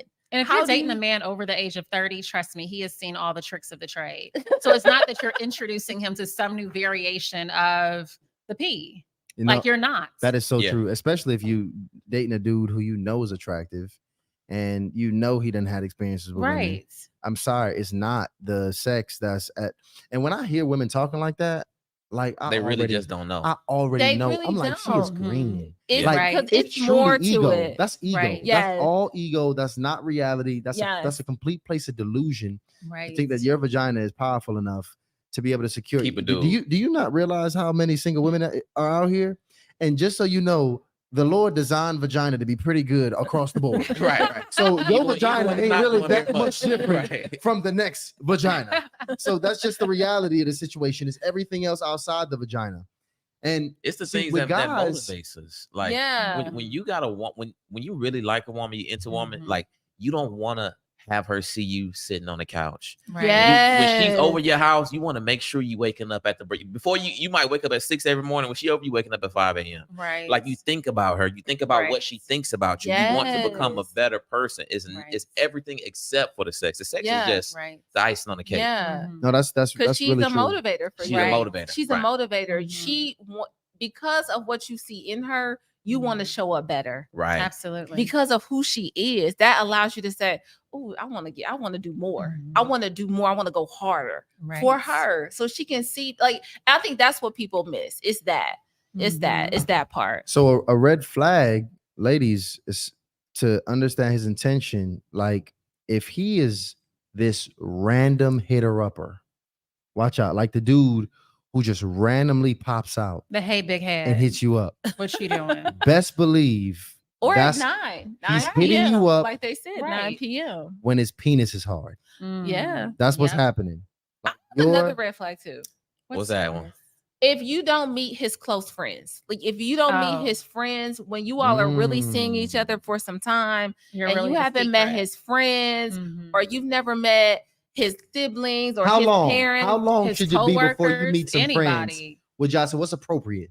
I don't know. I mean, I Ooh. met people very early on. When I dated, it was you gonna meet my family because I want to get everybody tape. Like we need to know, knock this out. Like y'all, what Listen. y'all think about it? 'Cause Listen. this is important to me. My family is important to me. So getting along with my sister, I'm a twin. So we are Right. very close. So when we're talking about like those dynamics, no, I want you to meet my people and I Right. want to meet yours. And I want to hear like, is it like, what are they saying about you? You know, Right. because your friends say things without even saying them too. Right. Right. They're like, oh, here he go again. Right. You know, like, Yeah, what yeah, is it? yeah. You What's know, your if they, what's it? Right. They've never heard about you. He's never talked about you because Right. when men really like you, they're gonna talk about a good thing. Oh, And they gonna wanna bring you absolutely. around. They're gonna Yes, yeah, they "Hey, do. You want to meet so Yep. and so in town? You want to meet? Right. You want They to wanna come show you out? off. What? That is a reality. So if you're not meeting anyone, you're Right. only doing home dates. He's only calling you at night. There are no type. He's not giving you any type of effort. Oh, I No. give it some deep game. Now the thing is, the deep game, we know that you got to do a little bit more out the house, right? Uh-huh. So the deep game is to take the ladies out, but you take them out to places that is going to be low, like during hours that's not going to be busy. So you're not going to be seen by a lot of people. Yes. You take them to places that are Okay. typically outside the perimeter of the city as well. Oh Yes. no, I saw someone on a date in downtown Decatur, and I said, "Oh, Yeah. I see you." Let me tell you. Restaurants in it's- down. He might be trying to show you. Is No, the white. that's- It's super yeah. white. So That's when I grungy. saw- Exactly. You don't put them into the culture. You don't put them into the Like culture, it's correct? certain spots. Okay. It's certain You- spots. You're not taking them on how meal. You're not taking Right. them down. Exactly. To where everybody Or people can Buckhead, where see you it. might run into some You're Uh, not yeah. definitely not going to No. Buckhead. Definitely not. No. So that's another thing, ladies. So if you go into that's a really good one. If you are going to those really outskirty, Yep. outskirty places, Not prime time. Not Yeah. prime time. Like all the time, because Yeah. I like some spontaneity. You know, yeah, take me see somewhere I've never been something before. different. I love You know? that. but it has to be a balance. You to know who that. I've done Yeah. that with? Oh my gosh. So I've only been with like 2 white women ever in my life. Okay, And I remember, and this is how I know I can't be with a white woman for real. because you were embarrassed. I was like, when Yeah. I went out, I went to where did I go? I went somewhere in Midtown. And I remember this was during the day too. It wasn't heavy, it wasn't very busy, Mhm. probably like 5 p.m. Not the day, late afternoon, though. And I remember being at there with my head on the swivel. You don't want to And run I'm into just- nobody. I'm just looking around left and right. Uh-huh. Because and this was years ago. This was Right. years ago. And I remember just thinking, I pray that no black woman I have ever known sees me here Yeah. with this white woman. And she wasn't even bad to look at. But She has to be, first off, she has to be exceptionally gorgeous. and it don't matter. And it still don't matter. because to black women, being with a white woman, especially, is like the ultimate betrayal. Oh yeah. It's like the They ultimate lose respect for you. betrayal. They lose respect for you. Don't Well, even know. I think number one, you weren't comfortable because that's not really what you desired. Right. Because if you really wanted it, you would You be wouldn't care. would Right. be, Oh, for sure. yeah, this my baby. Yeah, I don't right. care. That's true. Yeah. So it was your comfort level that led you Right. to be looking all around to see who. Yes. But also, I think when you are talking about black women or not dating black women or dating white women or whatever, I think sometimes when black women see that, they say, "Oh, he always been in the white girls," or he Yes. always, Yeah. or he don't like black women, he hates Yes. I know it. I And that's not necessarily true. You just found somebody that you like caught a vibe with. Absolutely. I have a friend who literally like did not date white women, was not in that was not his thing, but ended up finding someone that he really had a connection with. That's dope. But guess what? It still made him feel uncomfortable. Right. He'll be like, "Man, I feel like I can't really like Yeah. bring her." Like, and so I'm like, so you need to ask yourself, do you want to be with her? Right. Because if Yeah. you can't show up as yourself, your Mhm. full self, and you don't feel comfortable, then that's not something you need to, because you're not doing her the best service. You're You're not. you're doing her a Right. disservice. It really Absolutely. is. Because she deserves something who really wants to show her off. Right. If and he wants to be there. experience you, Yeah. and Right. you're not showing her Yeah. you. So I Right. think when we talk about that, just be comfortable with who you're gonna be with. Be Mhm. proud to be who you're with. But yeah, if So there's- could y'all have been with a white man? I've never dated no. I actually have never dated a white man. no, I've either. never. Wow. Yeah. No. The closest I Okay. got is mixed. My husband is mixed. That's it. This is a good question from Yali. I don't know. Interesting. Says, Okay. do No, black it's not women my feel the thing. same way when they see a black man with a Latina? Now, listen, I like the Latinas. Now. Interesting. The Latinas, Interesting. and black men will be like black and they Latinas. No, they're no. okay with that. I'm gonna Black be men okay honest. with that. I would definitely Yeah. wife a woman that's Spanish. First of all, I'm Panamanian. Just be clear, okay? Well, My it's people, all I'm the already. I'll start for my ass up right now. So we Okay. all in the same Right. situation. Yeah. I don't care who people date. Like, Yeah, that's not I my don't thing. either. I'm not looking at you. Oh, I come don't. on now. All I'm this. not. No, so the only I problem have a because green no. shit It's going not. on here right now. Absolutely No, not. but No. I do I have a don't- problem I with men that are don't care. comfortable. I don't have a problem that men are not that are only saying I'm gonna choose this particular Yes, I have Because that's what I have an issue woman. with. I don't like myself. that I only like this, or black women are only this way, And they that's talk to why. me. Now I get that's that. what I don't. Yeah. I get that. That's what. But as far as me to see someone out, I have no interest in being with you. I don't care. Like, so when I'm looking at people out, I'm not looking at you like, well, if he went with her, would he be with me? Like, I'm not Right. thinking in that way. I'm thinking of like whatever she got going on, it floats your boat. Whatever he got Mhm. going on, that floats your boat. It Right. can be for this season, it can be for this Mhm. little time frame, whatever. That's not my ministry to say who works for you and who don't. You know what I'm saying? Because who I like is who I like. He got the capacity for me. Right. Whoever you with, they got the capacity for you. You know? So I can't be telling nobody what they into. Like, because if you would align all the men I was ever with, you'd be like, well, who is this mixed bag of tricks? Like, who is this? Like this mixed bag of nuts. Like, they don't all look like they look different. Right. And I think that's just speaks to who we are at the stages of life. So your husband is mixed. So my mother-in-law is white. My husband's dad is black. Okay. Was it anything weird? Like, did you mixing? Because I've been to a wedding. One of my close homies got married, and I didn't even know that. I went to college with this young lady. I didn't even know she was mixed. I just thought she was light skinned. That's what everyone thinks of my husband. No one thinks my husband. And let me tell you, we was at that wedding. And we had, it was when black folks got a wedding, it's a black wedding. Okay, so it was a black wedding.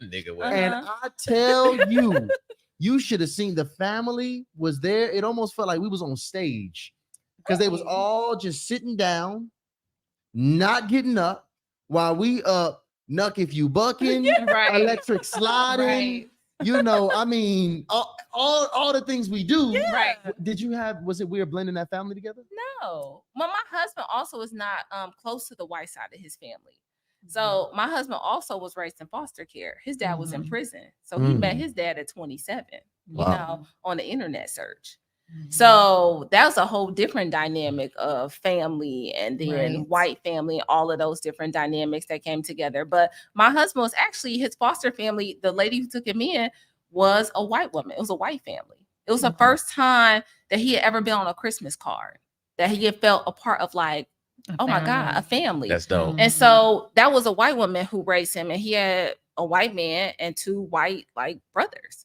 So it didn't, but my husband is not, he's very much a black man. So his experience in the world is very black. So he doesn't look at it as like, oh, I had this. No, my husband is like a black man, a real deal. Like, she's very colorful.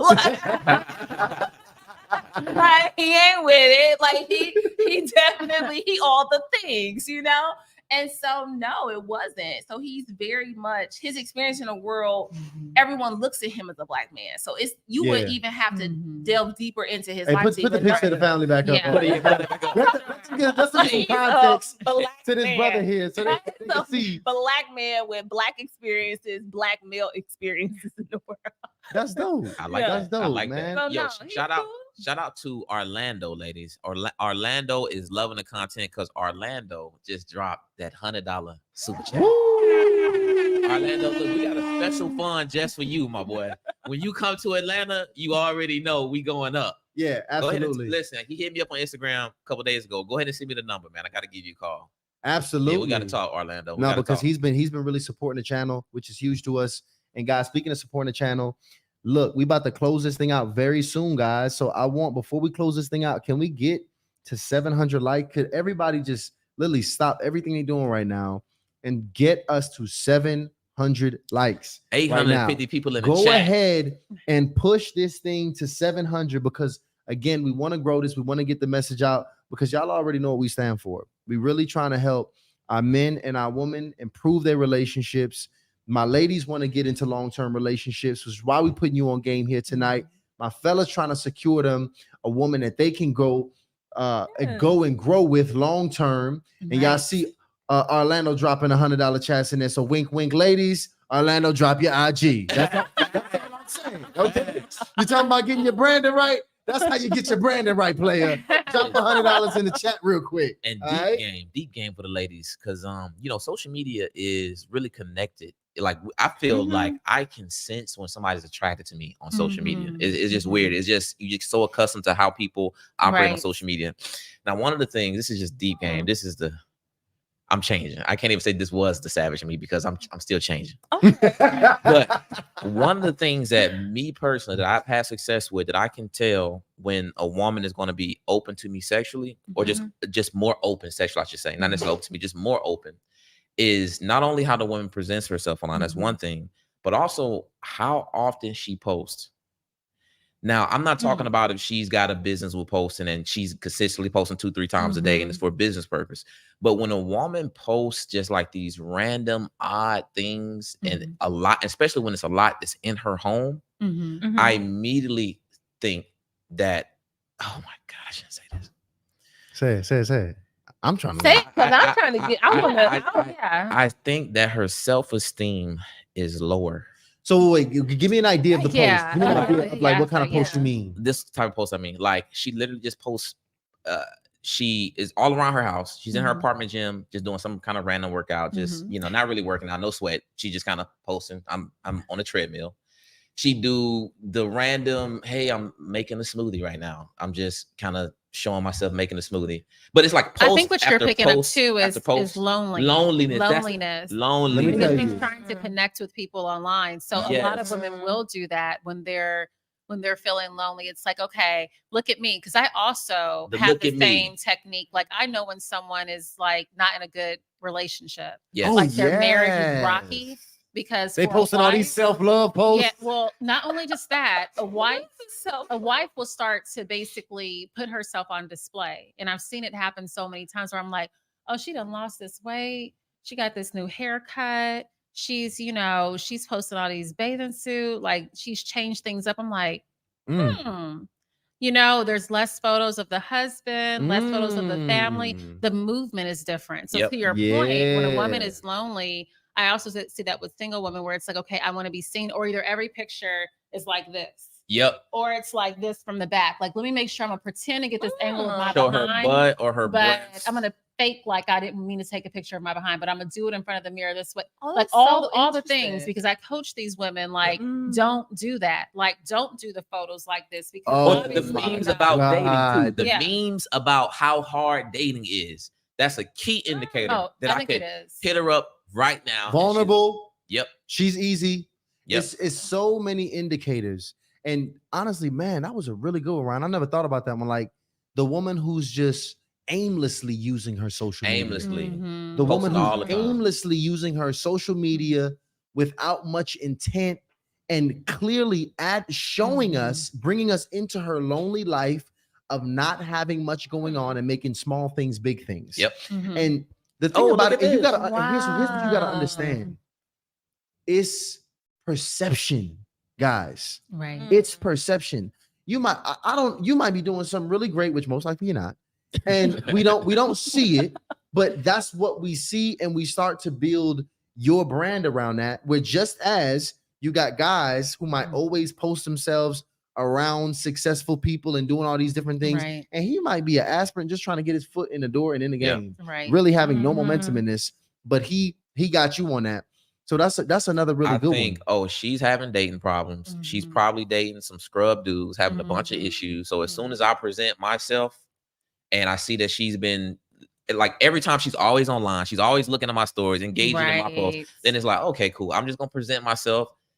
And it's a wrap. The mental, but let's go back to the mental health woman too, because this one here, who always posting about I'm gonna love me and do this and that. That's another one. I'm this and that. I'm no longer doing this and that. All these pain posts, all this pain coming from your social media. It's just low hanging fruit. It's low hang. It's like it's the one you hit up.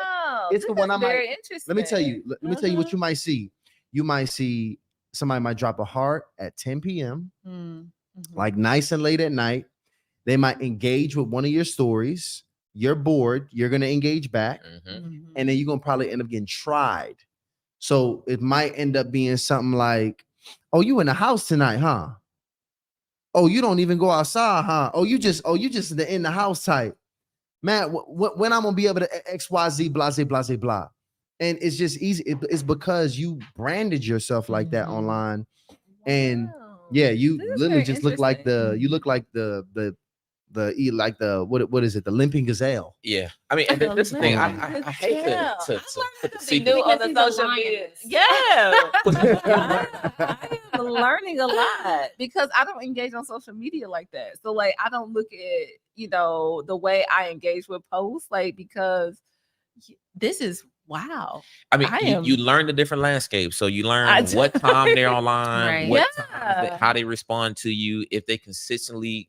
That's the thing. That's even myself now. Because I realize that I could do that too. I can consistently look at somebody. Well, I don't look at people's stories, but I can continuously like their posts.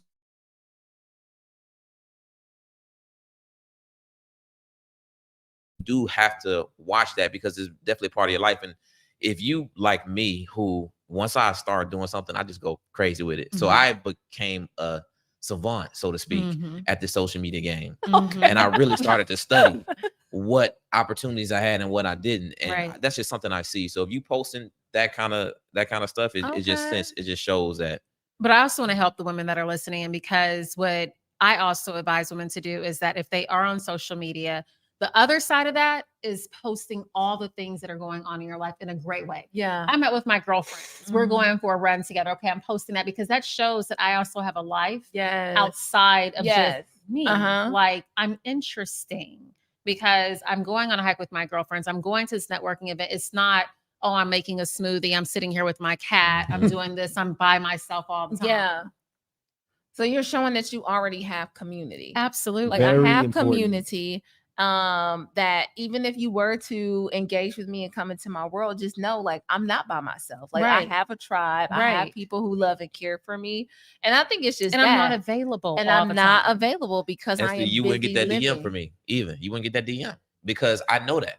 Because if that's how you present yourself, and I know I got a finite amount of time, you're not. That's not low hanging fruit. I'm not even finna hit you because up. that's what, and that also just like a woman who is branding herself right online, a woman who is setting clear boundaries for herself, a woman who knows her value and moves a certain way on dates.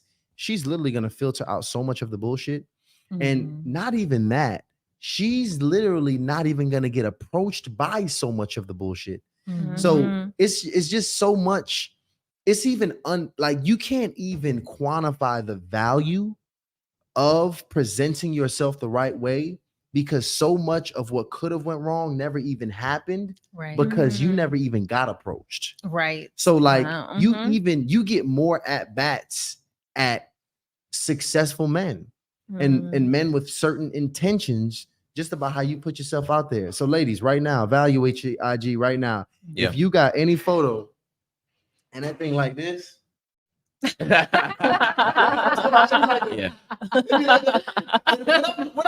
Guys don't like their woman to do that, ladies. Guys, that only sends a go ahead and archive it. Available. I will say that's very true. Like, married men who I know, they're like, nah, my wife ain't doing that. I don't want my wife doing that. And this is not to say that you don't have autonomy as a wife, that you don't have control over the things and your decision making. But the thing about partnership is because I love and care for him. And there's a part of me that the desire I have as his wife is to be pleasing to him, not to constantly please him because I just want to please him just because, but because I know he likes something or he doesn't. My love for him says, I don't want to do that. And you're not advertising and showcasing to everyone else. That's exactly what you're doing. Advertising to everybody else. Because men want to feel like what they have with you is special. That is, it is special enough that I put a ring on it, that, I don't want you shaking that ass in front of everybody. I don't want you doing that. And I'm going to be honest, it's a fun game for us where we interested in you. We see you attractive. We see you doing dope stuff. And we trying to figure out if you got an ass. We like, damn, is it there? I can't even find that ass. Damn, I don't even know. Some men who like that, who are very comfortable with their woman doing it. It is some who are very comfortable. I think you have to find what works for you, though. Absolutely. I think that, again, to say that it's cookie cutter and that all men want it or all men or all husbands don't like it, that's not true. But are you operating as a wife at the end of the day? And you become a wife before you actually are one. Like you date like a wife. You do. You're a wife before the ring. Yes. Like a you wife. really do move like one. You really do. That might be a book. Yeah. Be a wife before the ring? No, date like a wife. That's one of our thumbnails for sure. It really is. Yeah. So listen, y'all, these ladies have dropped so much game for us here tonight. I need y'all to go ahead on a school night. I need y'all to go ahead because it's still 830 people on here at 10:37 at night. Go ahead, just push us, guys. Push us to 700 likes. before we close this thing out, go ahead, send in your final super chats. I'm so thankful and blessed that we were able to get you. Honestly, I enjoyed this conversation so much. Me too. Y'all have you. already Thank earned. I only got to you. talk. Usually we got to talk about, hey, we're going to have these folks back on here. Right. We got to do like a little huddle. No, y'all broke records tonight. Yeah. So, I mean, we got this mandatory. We are. I am glad to get you guys back on. And y'all even told me some expertise y'all got that I didn't even know about. That's gonna make a very fun We are a good friend conversation. group. We are a good friend Yeah. group. Yeah. Yeah. We get friends that compliment you. Mhm. Get friends that can really pour into your vision, though. Get Right. friends who can undergird and support you too. And I think that we have a great friendship because we can, whenever we're in need of something, we can pull on people because Mhm. they all have special skill sets. They have something Mhm. like, oh my God, you're so good at this. Oh my God. Mhm. And Mecca is very good at connecting people. She's a connector. I'm a Hold on, wait, connector, and yeah. let- Yo, let- shout let out me to ask this. Orlando who Just dropped another just Honda dropped in the chat. another 100 in the chat. Just dropped another Oh Honda. my God. Leave, First of all, leave him up. Leave his name up Orlando's there. big Leave it bone up over I'm ready there. to take. I'm ready to take Orlando on a date. Pause. So let me ask this, because one thing that's beautiful about this relationship that I see with you guys is that you're both married, Mm-hmm. you're both friends. Mhm. Mm-hmm. Mecca, let me tell y'all, Mecca's so special, y'all. Mecca was like, yo, Ty, I got this super dope idea of this conversation, and I got these women that, oh, trust me, I know exactly who we need to get, because She produced the whole is the thing. type of this is the type of women that I roll with. And she started sending me these profiles. I'm like, oh my God. All Oh gems. my All God. gems. Thank These are you. wives. And this is who you roll with. So let me ask you this before we get up out of here. I want to know, if a woman is serious about being and getting to that next level, Mhm. when does she surround herself with those type of friends? It's like getting the wives. Do you get the wife friend group once you become a wife? No, Is it No, on the way there? no. Beforehand, How is you that? need No, mentors. you do. You need mentors, and I will tell you, Yeah. it's so funny because I create whatever I don't see that's there. I just create it for myself. And so I was like, you know what? All of my girlfriends were single, and I was ready to be a wife. And so I said, you know what? I'm going to host an event where, and I think you were there, where I had like, it was at my clubhouse. Uh-huh. I had 4 married women come talk to us about how they became a wife, because that's where I'm trying to get to. I'm not going to ask, someone who's, I don't know, working at the grocery store how to become a surgeon. Like, Yeah. it just doesn't match up. So wherever I'm trying to get to, I surround myself with those people. Mhm. And so I feel like if you want to be a wife now, you need to get around wives that can give you good, honest feedback. Yeah. And they're not going to, sugarcoat it. Like, oh, girl, you don't need to change this. You look good already. Oh, you're fine. Yeah. You're fabulous. And really, you're not where you need to be. Yeah. Yeah, girl, keep showing up the way you showing up. He gonna take you as is. And yeah. Oh no. To They do say that. yeah. And like, you have to recognize that there is gonna be some things that you're gonna have to do within yourself to show up Right. for partnership. Absolutely. If you are selfish, like marriage Mm. does, it highlights the ways in which that we show up selfish, the ways in which Mhm. we show, it holds a mirror up to you. It really does. Mhm. Lord, oh God, it's so ugly sometimes. It's so marriage is so ugly sometimes.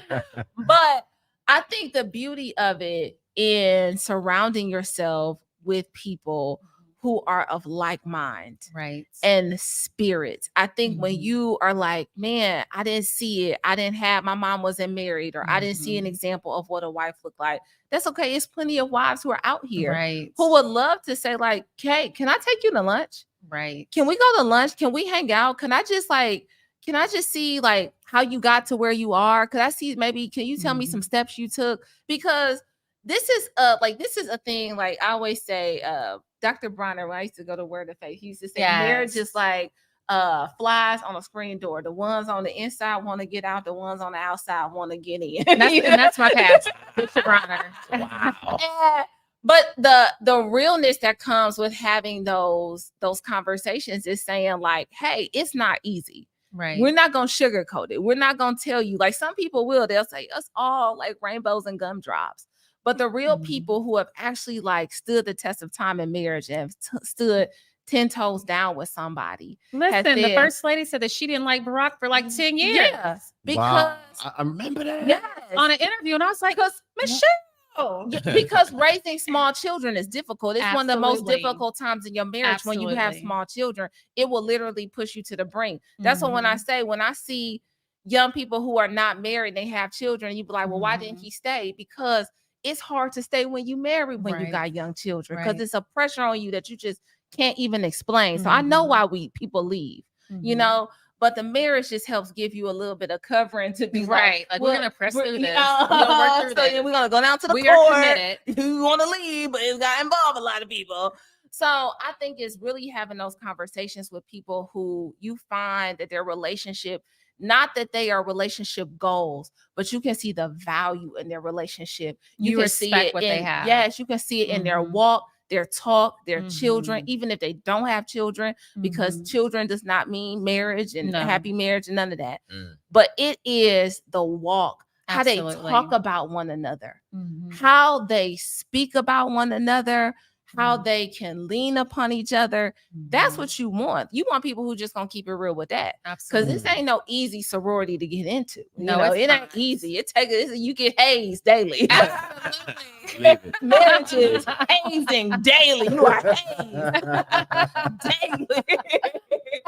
But I think it's just the beauty in finding those relationships that you can say, like, but I like something about them. Not that they're the goal. No, because it ain't nobody the goal. I'm telling no you. one. Because if you open behind closed doors, this shit be crazy. With any marriage. You be like, they be doing it. Yeah, they do. But it works for them. But it works for them. So just find you someone who, like, man, I desire a partnership, but I want my partnership to kind of look like theirs because I'm liking what they're giving off. Then go have lunch with somebody. Go sit down and talk to them. Right. But just recognize, like, it's not gonna be cookie cutter. It's not gonna be everything you thought it was. You're gonna have some knockdown, drag out fights some days. You're gonna be contemplating, what does a 2-bedroom go for? Atlanta right now.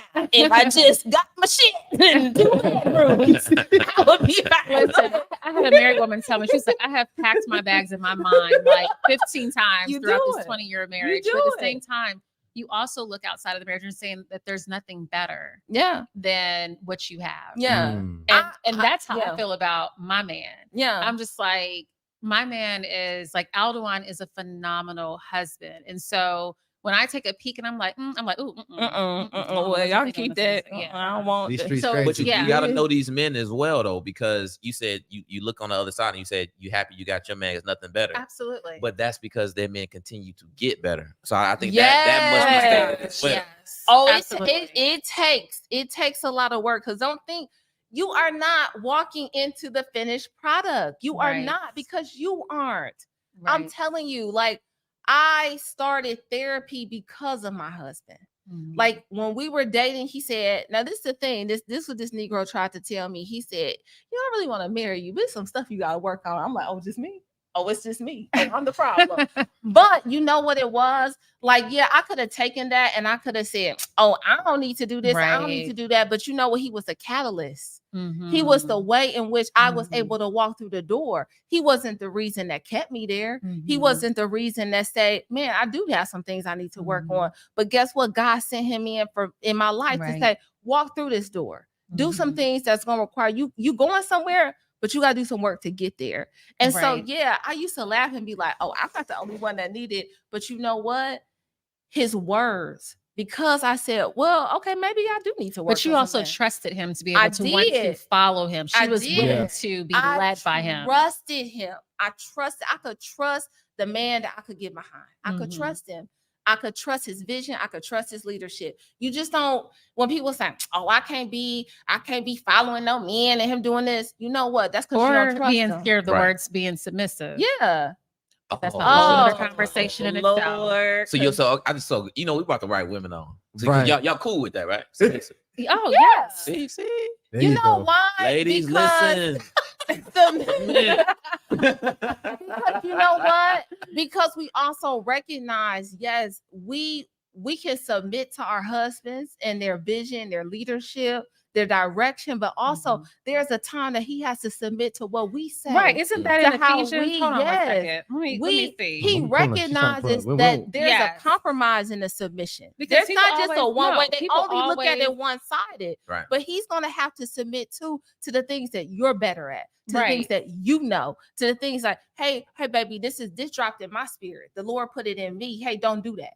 Right, That's but she said don't the fool Lord with them. though, because the thing is that that's why your man has to be covered, Yeah. and he has to be able to cover the relationship. Because everyone wants to talk about, okay, well, submit to me, submit. Submit. It But says submit to one what? another. Yes. Of reverence for Christ. There's Everybody a- likes to read that first part. Yeah. It's not just about the it's one. not It's just about not the both one. of It's you both all. parties submitting. That's how marriage works. Absolutely. It's both parties having to say that I die unto myself daily. Mhm. Because if I were to literally go into every urge and feeling that I feel every day, I would have probably blown up my house 10,000 times because it's something every day. Right. But the understanding that I recognize, and it didn't come in the first year of marriage. It didn't come in the first year. Mhm. Because when people say you get married, you become one. No, you start to become one. Right. Because that oneness does not happen when you say I do. You be kind of like, yeah. But I could be out, fuck around and find out, you know? Right. But I think it's really the understanding of with that oneness, it comes each day saying to myself, sometimes, is it worth it? Is it worth it? Is it worth blowing up my life for? Right. Am I willing to blow up my life for this? Am I willing to say, you know what? Am I willing to sit my son down and say, yeah, we ain't gonna do this no more? Right. Am I ready for that? Like, you have to have those real conversations. Are you ready to blow up the family that y'all now created? Everyone that's connected to y'all. Mhm. All the parents and grandparents and all the splitting of this and split. Are you ready? Well, the And- alternative options, you have to make it so the alternative options they don't exist or they're not really there. So it's like when you connect as a couple and as a marriage, you have so many things that you're connected to. Like if we decided to go our separate ways, right? A Weekend for Love will fall apart. All couples would be like, oh, what happened to Mecca and Aldewan? They used to host these marriage retreats. The ring formula would fall apart. You know, we would be like, okay, well, you going to Bishop Bronner? Or which church you going What to? church We're you not gonna going to be the at? same church. Wow. We do all of our Look at all family the gatherings things, together. yes. Like when you build the bank of your relationship where it's so strong and interconnected, it's hard to pull it apart. Those tentacles, you say, damn, we really are like our worlds. Like, how do I blow it up? How do I say no when this part is connected and that part is connected? And here, oh, this my son, this his auntie, this his uncle. You know, when the friends become the uncles, when it's uncle so-and-so and auntie this. Like, we got to start thinking about that. Is it worth it? Now, sometimes it's the thing. Yeah, sometimes it is worth it. Sometimes it is. Like, and this is the thing, I think it gets tricky with people when they say like divorce is not an option. Divorce is not an option. I think that's cool with some people, but I believe divorce is always an option. It's not an option I'm willing to choose at this time. Right. I believe that it's there. It's always there. It's always there. But it's me choosing it. Right. Because I have decided that for at this time, this space where I am, what I've decided that I've attached myself to, I have decided that I am choosing to love this man right now. I'm choosing to fight for what we have. I'm choosing it. And when they say, like, people say, oh, because I just love so hard. No, I stopped saying I love hard because that means it's just too much challenge that come with it. I started saying I love truly and I love deeply. I love my husband truly and I love him deeply enough where I'm willing at this point in my life to say, I'm all in on you. I'm all in. I don't want nobody else to come in. I'm cool with what we got. I love my family. I love that my husband is successful enough that he could dictate his own schedule, that he coaches my son in basketball, and that my son wakes up to go to the gym with my husband at 6 a.m. in the morning. My son is 7. Wow. So 7. Wow. And he wakes up to just I'm going to the gym with daddy. Those are the things I look at because I didn't grow up with my dad in the house. You know what I'm saying? So all of those things are like, I'm not willing to walk from that. That matters. I'm not willing to walk from that now. Not at this juncture. You know what I'm I saying? like First of all, I hope that brother watching this. I like it. Because if he watching this, it's about to be on and popping when you get home. Yeah, we About to did. be on and popping. We did good tonight, though. We did good tonight. We got over $300 on the super chat.